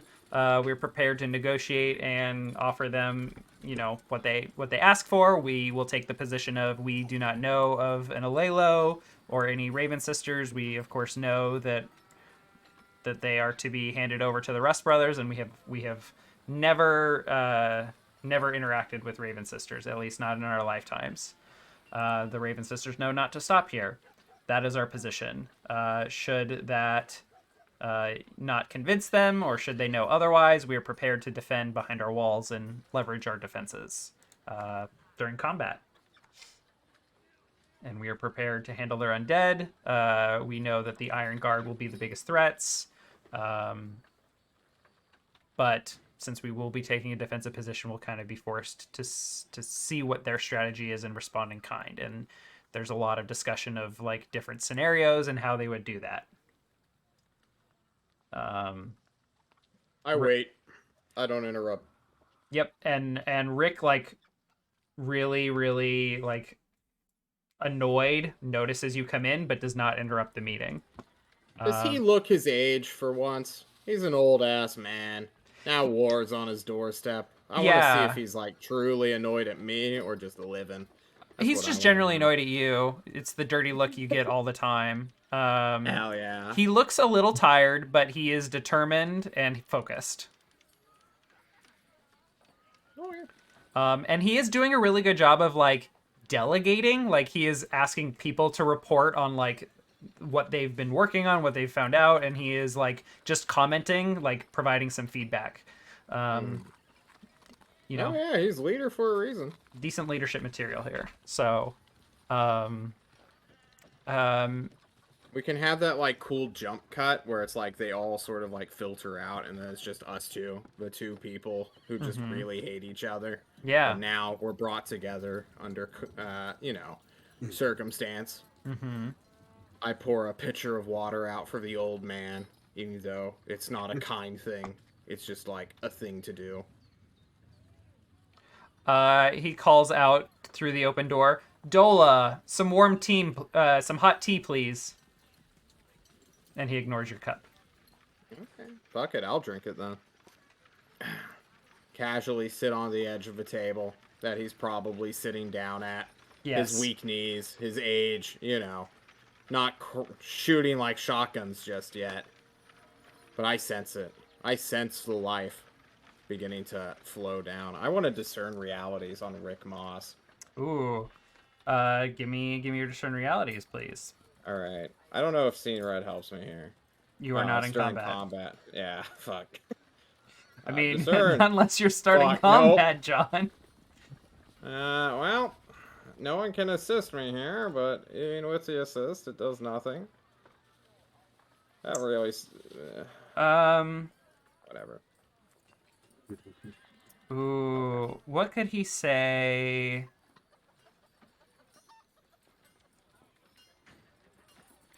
Ugh. What a wretched relationship we have. I don't need to make a hard move.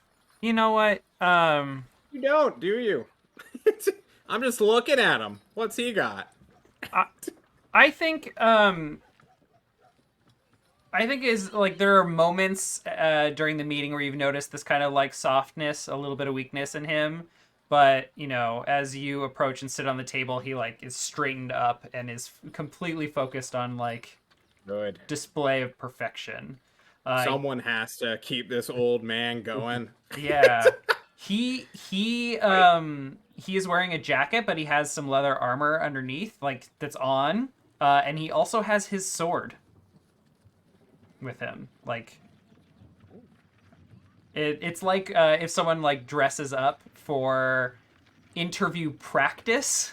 Like they want, you know, you're dressing up to take yourself seriously and also to show others like your readiness and you know, he's simulating the danger here so that he can be sharp in his mind. Well, I'll start off on our not so friendly and antagonistic relationship dialogue here. Of you really plan to go out swinging, old man?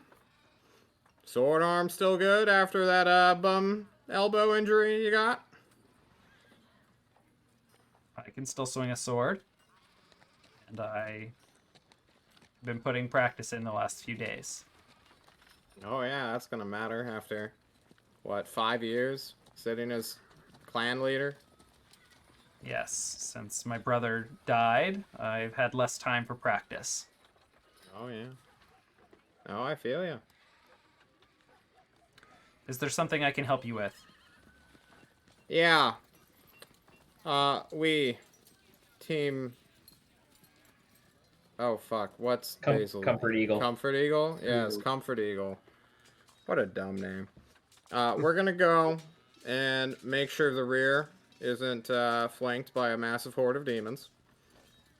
I want to cast a spell on you so that you can contact me if shit's fucked, so that we can come bail you out again. Is that acceptable, or should I go find the guy who's going to replace you when you die? Fuck. Give me parlay. I would love to give you a parlay, Nick. And I really hope this one doesn't fuck up. I really need this one to go off, guys. Where is it? Oh, I have it as demand. Yeah, that's a 10. There you go. Do whatever you want. And he holds his hand out. Oh shit, now I have to cast a spell, though.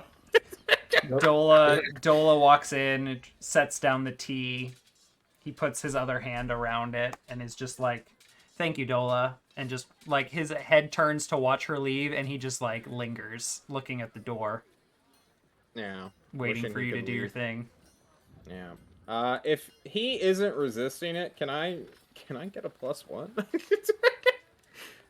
Boost the chance of success here, or is this a I don't straight know. roll? I feel like you'd be kind of a little frazzled here. Do you think? Yeah, you know what? You're right. Definitely. I am not used to him being this passive. He's just like sick of your bullshit, honestly. Yeah, that's fair. At least in his mind. Fuck! God Oh, damn it. no. Damn it, John. See, it wouldn't have mattered anyway. That's 2 2s, guys. Oh boy. I could accidentally cast Fireball on us if you want. No. Shit. I should have been there. I could have stole it. Sure, you could have. I mean, it wouldn't be unreasonable for Merrick to be nearby, prepping supplies. I'm not saying you're in the building, but Yeah. you're getting rations together, right? Where I do you am, get those? but I mean, at the kitchen for sure. But Well, that what's the seems a range little of too- staff? I guess is Um, what we can take and win with this. Okay. So here is what happens. Wait, it needs to be a success. Never mind. I'm an idiot. Yeah, it's true. So here's what happens. You cast the spell. You can hear through your mind as you like as soon as you touch him, a connection opens. What is like the first thing on your mind, like unfiltered thought? He can hear it.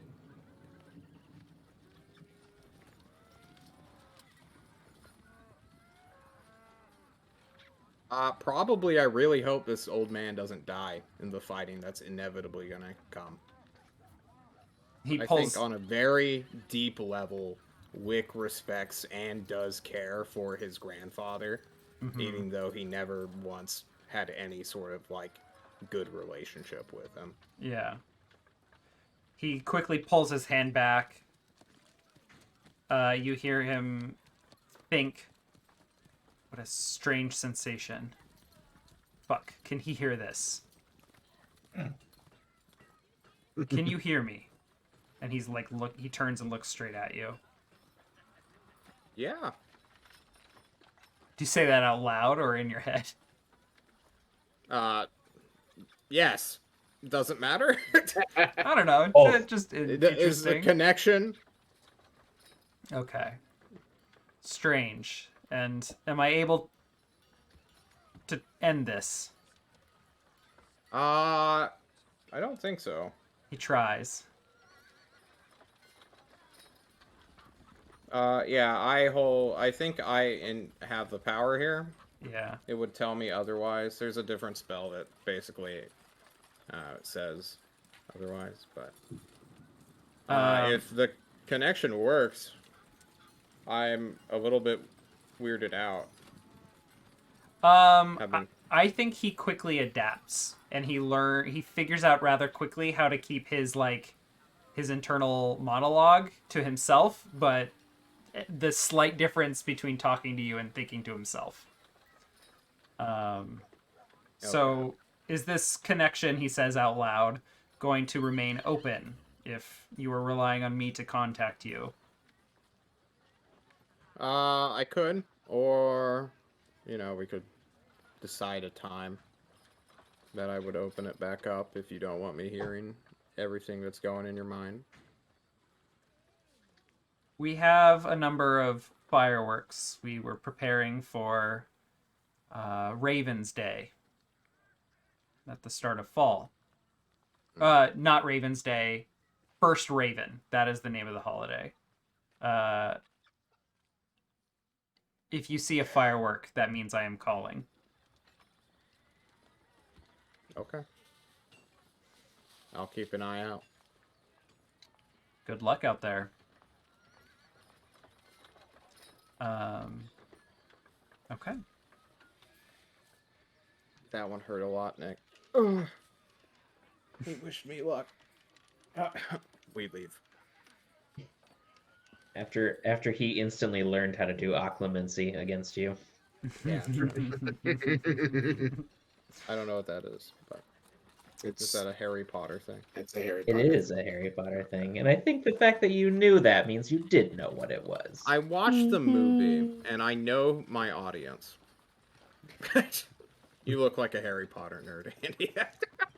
That is a vibe I give off, and that's accurate. Okay. So I am not counting that as a downtime action, just another scene. So Shannon has used a downtime action. What are the rest of you all doing with your like 2 days, or full day of prep and a half day, or whatever time is left?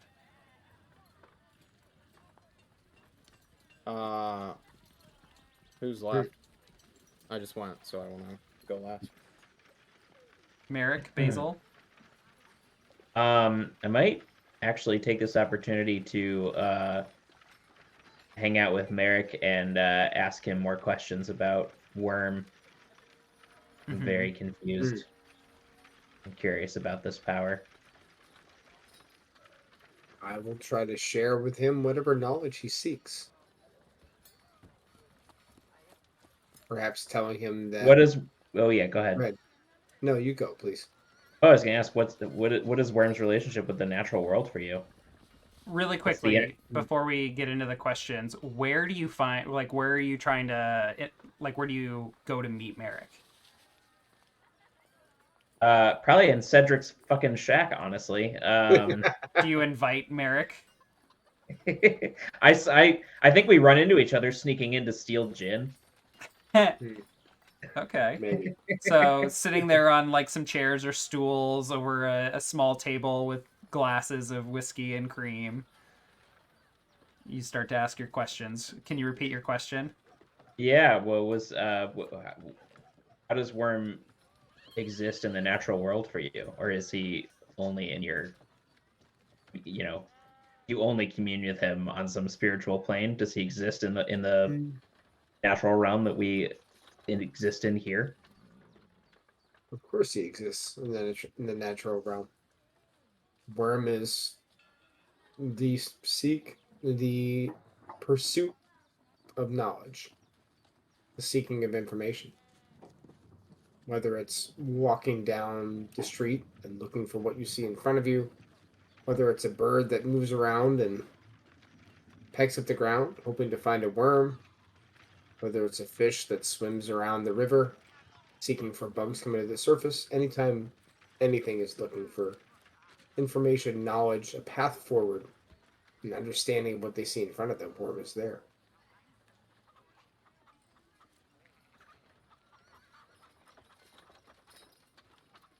Thank you. I I would say I'm still skeptical. I'll take a big swig and be like, "That's fucking crazy, man." Connection to the vine can make you feel that way. It takes time to become used to it. Why do you seek knowledge of Worm? What are you trying to learn? No reason. And I'll take another big swig. Be very cagey about my god curiosities.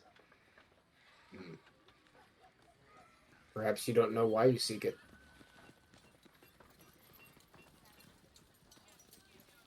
Are you saying the fact that I'm curious at all is an indicator of the presence of Worm? Yes.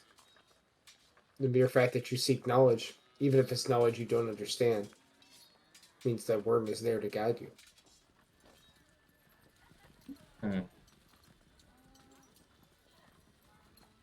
Keep your mind open.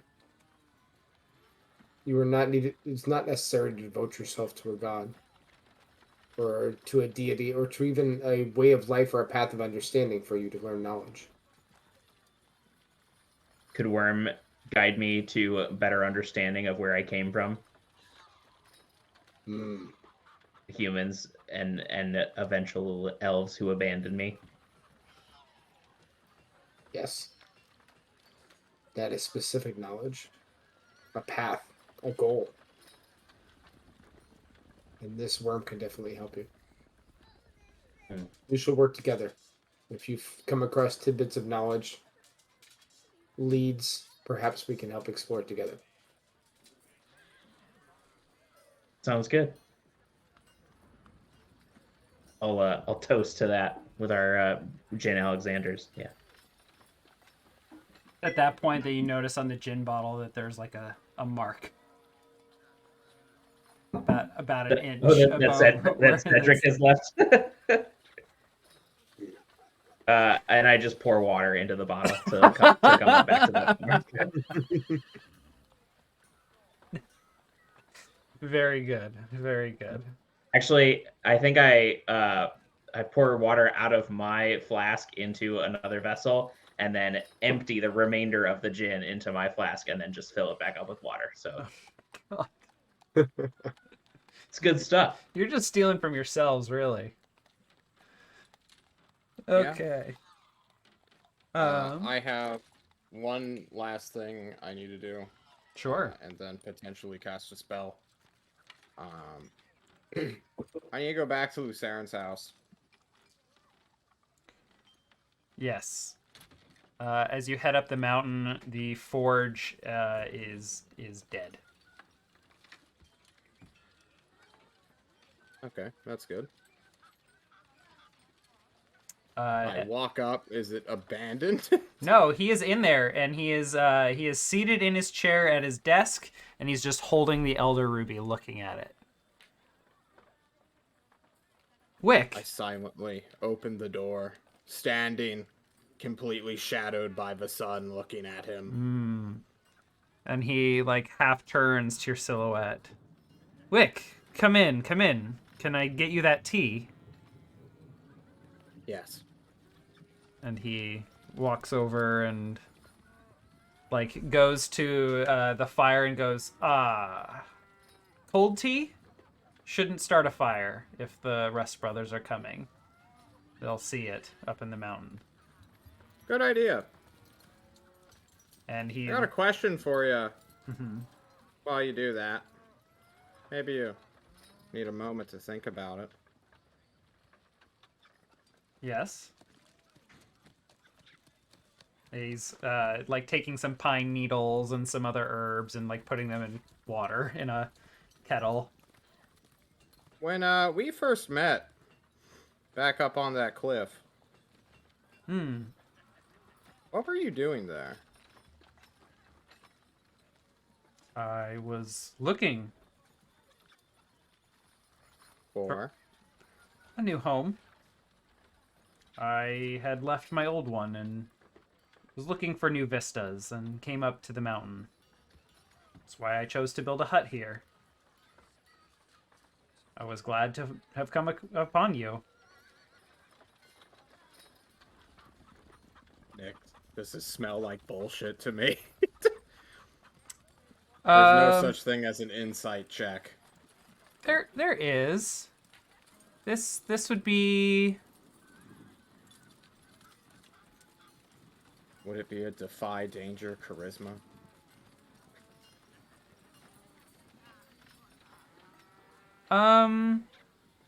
Or just charisma's fine. It's a people skill. Or wisdom if you want. I really don't want wisdom, Nick. Okay, charisma's fine. That's an 8. Yeah, you can... That is an 8 on charisma. Sorry, I don't have the... I just realized I don't have the rolls partial on success. the stream. Yeah, but people have been missing our rolls for the last little bit. Rest in peace. So yeah, it does smell a little funny, but you're not really sure what about his story is off. It's a gut feeling.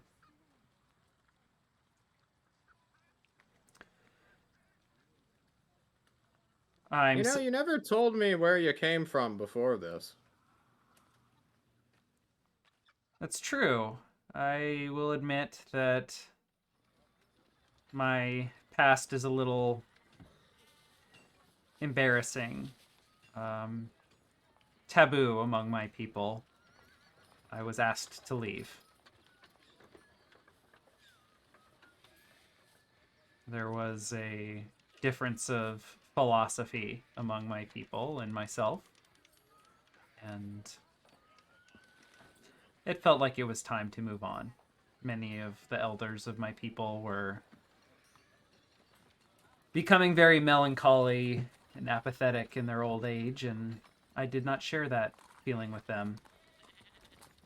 They were resigned, and I have more to do with my life than them. I feel that. I'm in a similar situation. It's weird. I've always Being felt like I can abandoned. empathize with you, Wick. And you with me. Same here. And you know what's weird? I'm a very untrusting individual. But when I met you, I just knew, right? That you actually cared.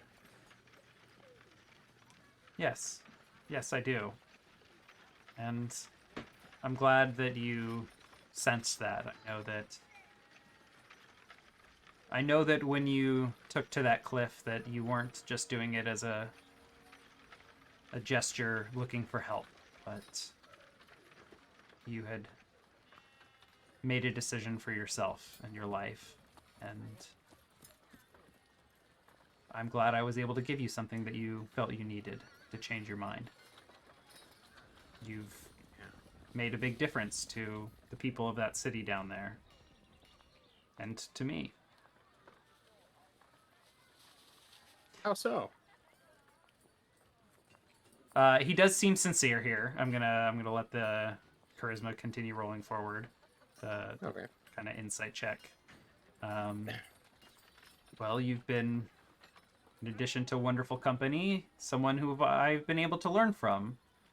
Oftentimes, teaching can be the best teacher, and teaching you about the smithing of our fine wares has kept me on my toes and learning myself. Yeah, I saw. Well, you know, I took interest in the crown you were designing, getting ready to make before interlopers, right? Yes, it is a very regal piece, an ambitious one. I am truly excited for. Yeah, it makes me wonder. Who's it for? Why, it is for Lyrica, the elder ruby that you brought me. She has awakened and begun to speak with me. Am I still getting the sincerity thing? Yes, sincerity, but there's more here. There's more to explore. He's being cagey. Who isn't? Sorry, what was that? Who isn't, truly? Right, yes, agreed. So, at this point, I'll come take the, tea. Yeah, or he whatever pours it from for his you in that hand. moment. And while I briefly touch his hand, I want to cast Charm Person on him. Oh, fuck. Yeah. Because I feel like he's cast this on me now. So can I cast a spell, Nick? Yes, can you link me Charm Person, please? And then roll cast a spell. I will love to do that. He will count you as a friend. Currently, I feel like he's counting me as a strange, limited attraction that will one day die, and that he, an immortal, can freely kind of deceive, but also have a kind of honest relationship with. Mm-hmm. You're feeling like a pet? Kinda, yeah. And I think if he counts me as a friend, I don't know what an elf views as a friend, I think that's a lot more trust, right? Yeah. All right. Yes. Guys, I need some big energy here from because if I fucking roll this shit, Do you I may be fighting for my life. was all of your preparation for like combat, like for sword play? You don't have any prep for spells No. here or anything? Uh, Nothing that can I help? didn't. I mean, if you let me retroactively say that, but this is all kind of willy-washy. Yeah. I mean, Wick's doing a yeah. impromptu investigation Yeah. on the clock If here. this is your downtime action, like, and you're putting, a ton of effort into this, sure, take +1. Okay. Well, I would love to take +1. I'm not Okay. gonna lie. Yeah. Give me your I'm cast gonna a spell. I can't look. What is? Oh, that's a success. That's He's a Good. charmed. success. Okay. Nice. You reach out, you take the tea. Oh. Remind me, when you're like doing touch spells, does your like sword or does your I think body Wick stick is out and more like prick like. them, or how does it work? I think Wick's an emotive caster, so it's not like the articulating the spell and saying a command word. It's all about like the weird intuition feeling that sort of oozes out through him. He himself is just this weird magical guy who probably should be dead by now. He's a weird one, and I don't think he's like a genuine wizard, nor would he like be able to write down a spell scroll or anything like that. Yeah. He's just kind of casting magic. Yeah. Oh man. So as he hands you the tea and you begin, I don't know, do you sip it or do you just like hold it and wait? I touch his hand, flow the please don't be lying to me kind of will into him, and like take the cup. Does he notice? Yeah. Does he notice you cast the spell on him? No. He like looks at you and he's like, "Let me know what you think." Usually hot tea is my specialty. I don't usually make cold teas. Whatever you make with your hands is always beautiful. Thank and you. I will sip however disgusting this shit is. And Here, let me roll. Let me roll for that. I don't get to roll very herbal often. water. Who cares? It is. Wick's taste. It is disgusting. Ooh. You know, Wick's taste buds are shot. He's just. He doesn't really enjoy eating anymore anyway. Yeah. It's just more shit to swallow. And as he like looks at you, he's kind of like taking a few steps back towards his table, and he says, "Look, I've wanted to tell you. I just haven't quite finished I everything may yet." die out there. Yes. Well, This may be your last opportunity. Here, come take a look. I might as well tell you. This may be my last chance to show you my pride and joy. And he walks you through 4 designs that he has sketched out. And they all appear to have a facet for elder rubies in them. He has designed a crown, a metal hauberk, which is kind of like a full plate mail, but like layered. It's not chainmail, but it is like plates. I have a picture I'll show you at some point. It's brigantine. I know what it is. Yeah. Brigantine? I was trying to that's find what you're words. describing. Brigantine. It's like segmentum lorica if you're thinking of the Roman. I'll have to get the word and some links from you. If you wanna, yeah. Yeah, so a armor wear with a slot right near the sternum. He has designs for 2 bracers that are asymmetric, and then a like regalia metal chain that like a ruler would wear. These are all wonderful and beautiful. They all have slots for a total of 5 elder rubies. And he begins to say, long ago, at the start of the Elder Wars, we elves, at least the leaders, discussed the power of our rubies and whether or not we could harness our elders into great and powerful artifacts. It is known that the older an elf is, the more powerful they can become as magic wielders, and study had been done long ago on being able to harness the power of rubies. Even long before Flo gave us the still mist, where we could recover rubies and reanimate ourselves. And long ago, I designed such artifacts, but it was decided that this could be manipulative of our fallen brethren, using them and making them feel obligated should they choose life again through the still mist.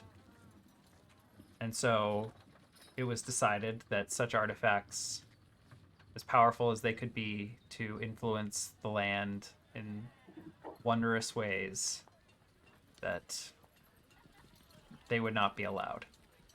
I disagreed and was banished. But now, young human, I believe that now is the time, more than ever, we could use such artifacts. And I had given up on the idea until you brought this ruby, Lyrica, her name is, back. She is an incredibly powerful sorceress. She has done great study on magic, and she, in fact, is helping me. She has given me patterns for magic that will allow me to do this work. Magic that I didn't understand. She knows it, and I've been able to speak with her through the ruby. Together, we are going to accomplish this work. And I think the crown is the place to start. It's too bad the Rust brothers are coming, or I'd be making it right now. Perhaps once you turn them away, or your town does. But it's of vital importance that I not be discovered up here. So. I agree. I wish you luck down there. And he puts his hands on your shoulders. Good friend. I will hug him deeply. He hugs you back very strongly. So earlier in the session, you said there was like a pattern that was near similar to the stuff I'd seen with the Veiler. Yes. Do you want to ask him about that? Yeah, I'm kind of wanting to ease it in slightly of like, I saw some of these patterns down there with the Veilers. I took some of their stuff with the murderers. Veilers? How strange. Yeah. I see. Well, Lyrica, she studied magic for many centuries, and what she discovered is there is a primal language of magic. When you can orient patterns, find and define relationships between things, between objects, between energy, between materials, just even drawing lines in very specific and precise patterns can create effects when put in combination. And it's such with the stars, the constellations that we see every night. They form a magical pattern. The night sky is a spell, a magic of some sort. And to understand and know the patterns is to have power over magic itself. Lyrica studied this. She created magic through music. Notes arranged in such a way, precise patterns to create magical effects. It's wondrous. And so she has been teaching me these last few days. And so with the right patterns, these objects could do wondrous things. But they will need a source of power themselves. The Elder Rubies. So perhaps when this confrontation with the Rust Brothers is over, we could talk more about locating the others.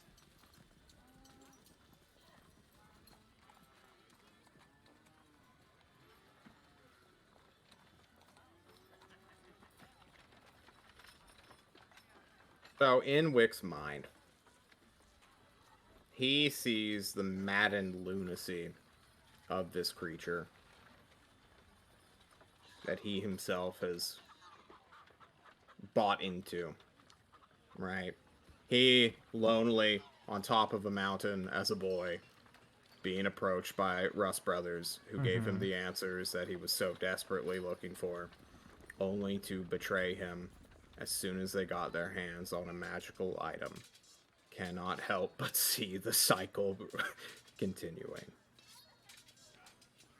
It's a little different, but yeah. Well, Wick does not believe a single thing this Ruby has magically talked to Luceren telepathically with. He thinks the stars are quite literally a god trying to kill them all. And he doesn't think they met by sheer coincidence. He thinks that this was somewhat fated in a way, as if Luceren was kind of drawn to him, or maybe was seeking him out. And now, Wick is contemplating killing his friend. Wow. To stop him from descending into madness and creating a magical item that is going to cause so much trouble. He can already see it now, and he is in the position to stop it from happening. Okay. Well, let me. So he describes the star pattern and his plans and interactions with Lyrica. And at one point, he turns back, like, he turns away from you, and he's like, would you like more tea? And he, like, takes your cup and heads towards the kettle that's cold, sitting over a cold fire. His back is to you, and he says, so what do you think it means that three of the stars in the sky are now red? I mean, we can see them in the daytime now. Did that have to do with your veilers? Yeah. What do you think it could mean? And he like is just like looking up, and then he's like, "Oh, sorry, your tea," and his back is still to you. Is the ruby there? Yeah, it is sitting on the desk, like you've been looking right at it next to his journal of designs. Do I feel something staring back at me through it? No. No. Rubies don't like perceive Yeah. or sense in the same way that, they don't have eyes. True. I absent-mindedly approach the crystal while his back's to me. Touch it for a moment to see if there's any sort of magical link. Man, I wish I didn't cast telepathy on Rick right now. I'm a weird magical boy. Does it respond, or is it silent as a rock would be? No, you would need to use a spell here. You would, like, you're not even sure if it would work, but what comes to my mind is telepathy or contact spirits.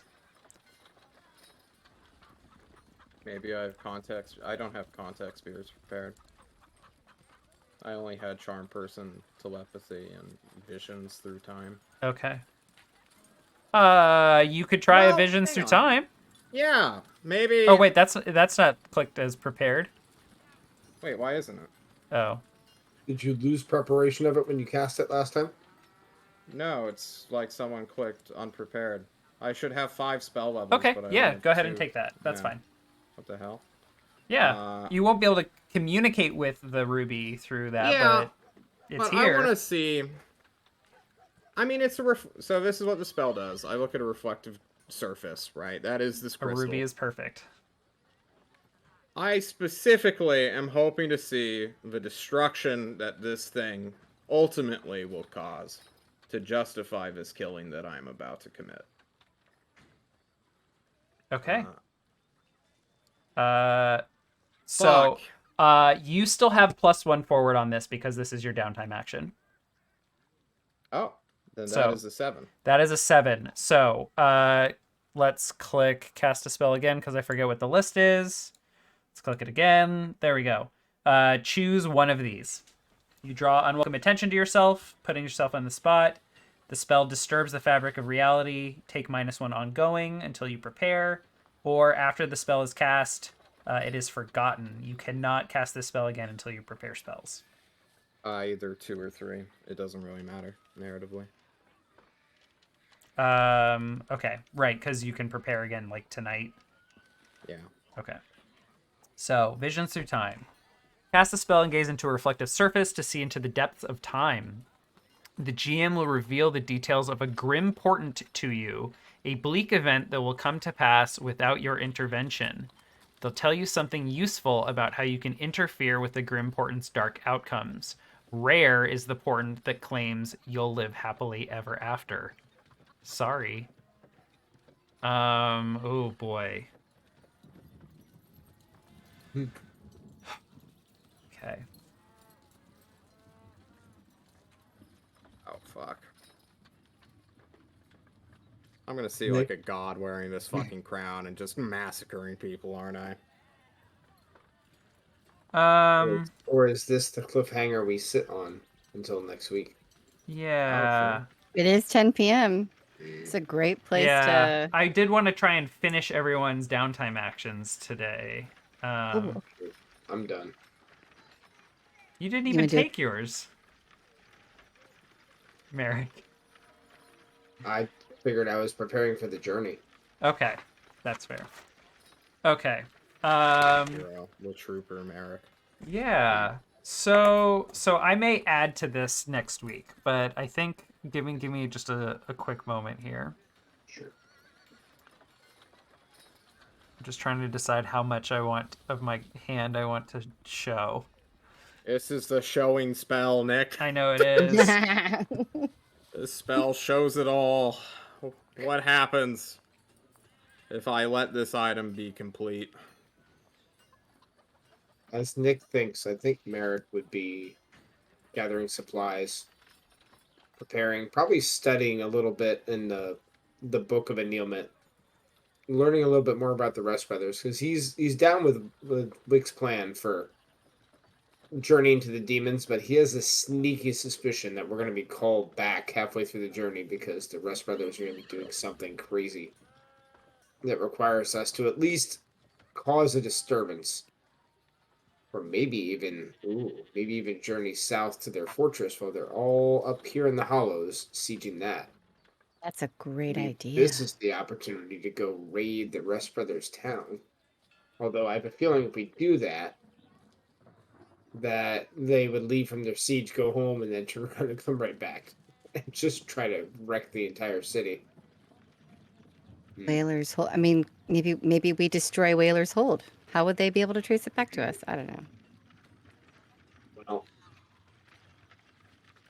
some of us stick out. Okay. Some of us do. Yeah.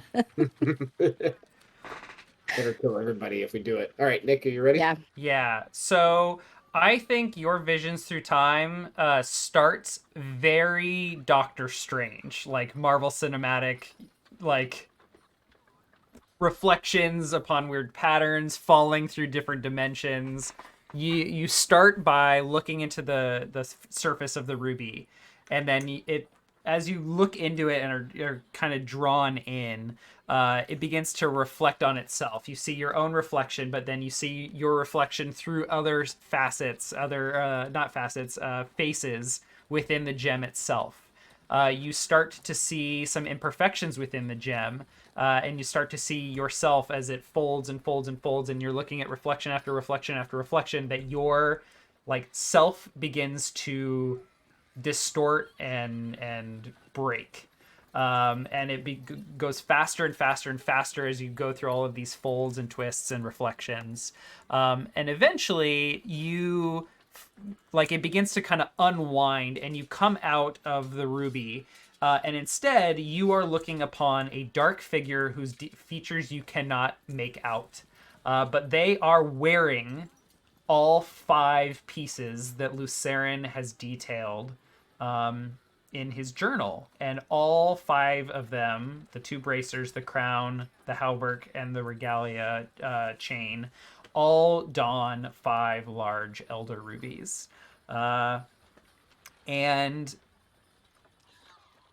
then a light is shown over the figure, and details are revealed in flashes. At first, you see Luceren himself, and then the figure goes dark again. And then another flash, and you see who you would assume, based on descriptions of the person, is the Rust Prince himself, wearing all 5 of these pieces. And then another flash, and the figure is dark. And another flash, and then you see a hooded figure with pale hands reaching out.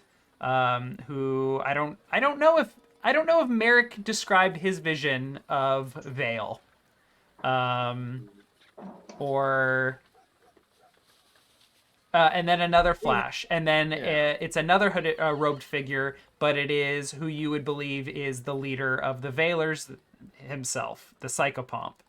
And then another flash, and then you start to see other figures who you don't recognize. Mixed in there you start to just see flashes of figure after figure after figure. In there is Rick at one point, but you see dwarves, you see various elves, you see various wolfkin and selkie, including one who looks like a raven sister, and then you see yourself. And then you begin to unwind through the reflections of the ruby again. I don't think we do just yet, Nick. Ooh. As I see myself, I, just clad in chain of elven masterworks, of magical power, feel this twisting gut where all of my self-hatred and guilt and contempt manifests into a blade.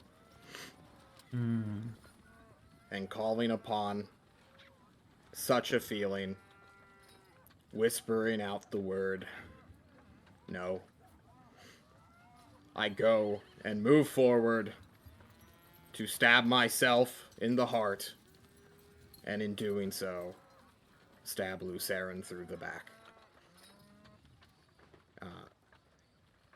And I suppose that would probably be the better cliffhanger spot.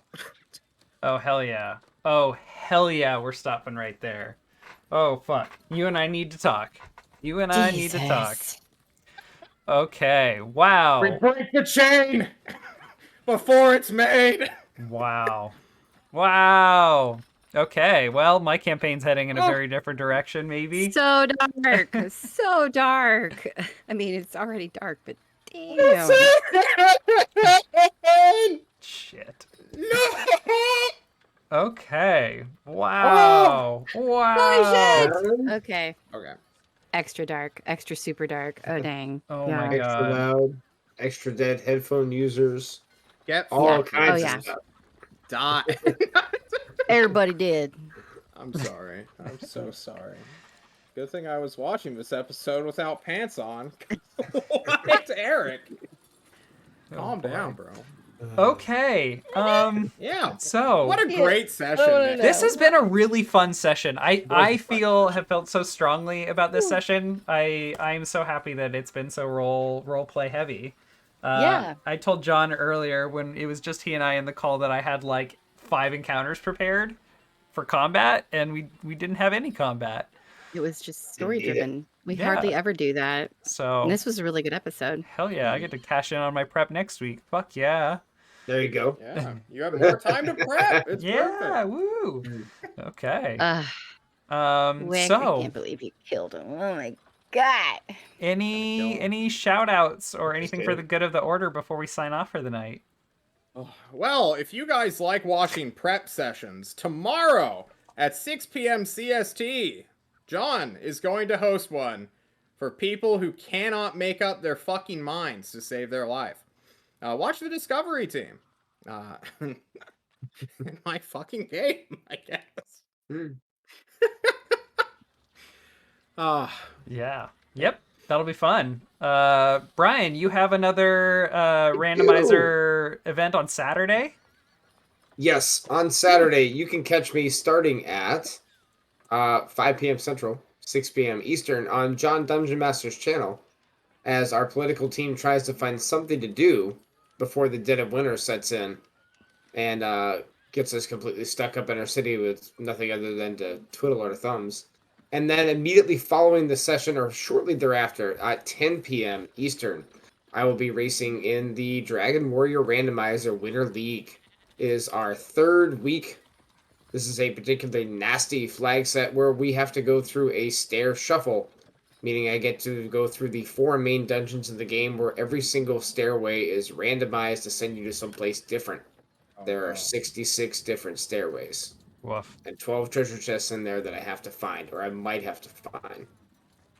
And this is a position round, which means the people who won all their races to this point are in Group 1, which means that some of them won't score very many points, and it will kind of even the points out. And there are 11 groups total. I am in Group 11. And if Group number 1 are the people who have kicked ass so far, and Group number 11 is me, you can tell where I'm at. If I don't win this week, so I gotta have to prepare really strongly, and I'm gonna have to do really well. But it should be a lot of fun. Sounds I exciting. believe. Yeah. I believe in you. And this one has like a really high potential race time. Like I think you were saying, Yeah. another group was like a 2-hour race. First race of the week was 2 hours and 15 minutes before the first guy finished. Wow. Oh, Like 2.5 for the last guy finished. Woof. So it can be nuts. Well, good luck. Oh, Yeah, my voice thank is you. cracking. Whoops. Definitely a good time to stop. Anything else? Andy, what bread you making? Ooh, yeah. No bread in the works right now. All right, I made croissants a couple days ago though. So. Nice. I've never been able to successfully make a croissant. Oh, so many folds. You've been doing There are so many. Andy, you've been doing your 36 days of typing. Oh yeah, 36 days of type on Instagram. Just go check out the hashtag 36 days of type. Artists all over the internet checking out letter forms and typography. It's very cool. You just did the letter K and it looks fantastic. I'm looking at it right now. Thank you very much. Very good. Cold. Okay. Well, for those of you watching live or maybe watching the YouTube video later, thank you so much for hanging out with us and checking it out. If you like the show and want to support us, we have the Twitch subscriptions you can do, or if you'd like, maybe a different dollar amount, we do have a Patreon. You can even donate $1. Every little bit helps. We really appreciate all the support. We really, really appreciate the support from Valid Opinion, who has donated so many subscriptions to people watching the show. I've been running ads. I don't think anyone watching sees any of the ads. So thank you, Valid, for the 0 ad revenue. Nice. The bank roller. You have an actual patron in real life. I do. Yep. I do. Look at me. Yeah. This is the dream. We'll see you all next week with whatever the fuck is happening next on boy. Song of the Ravenlands. Good night, everyone. Good night, all. Mwah. Yeah.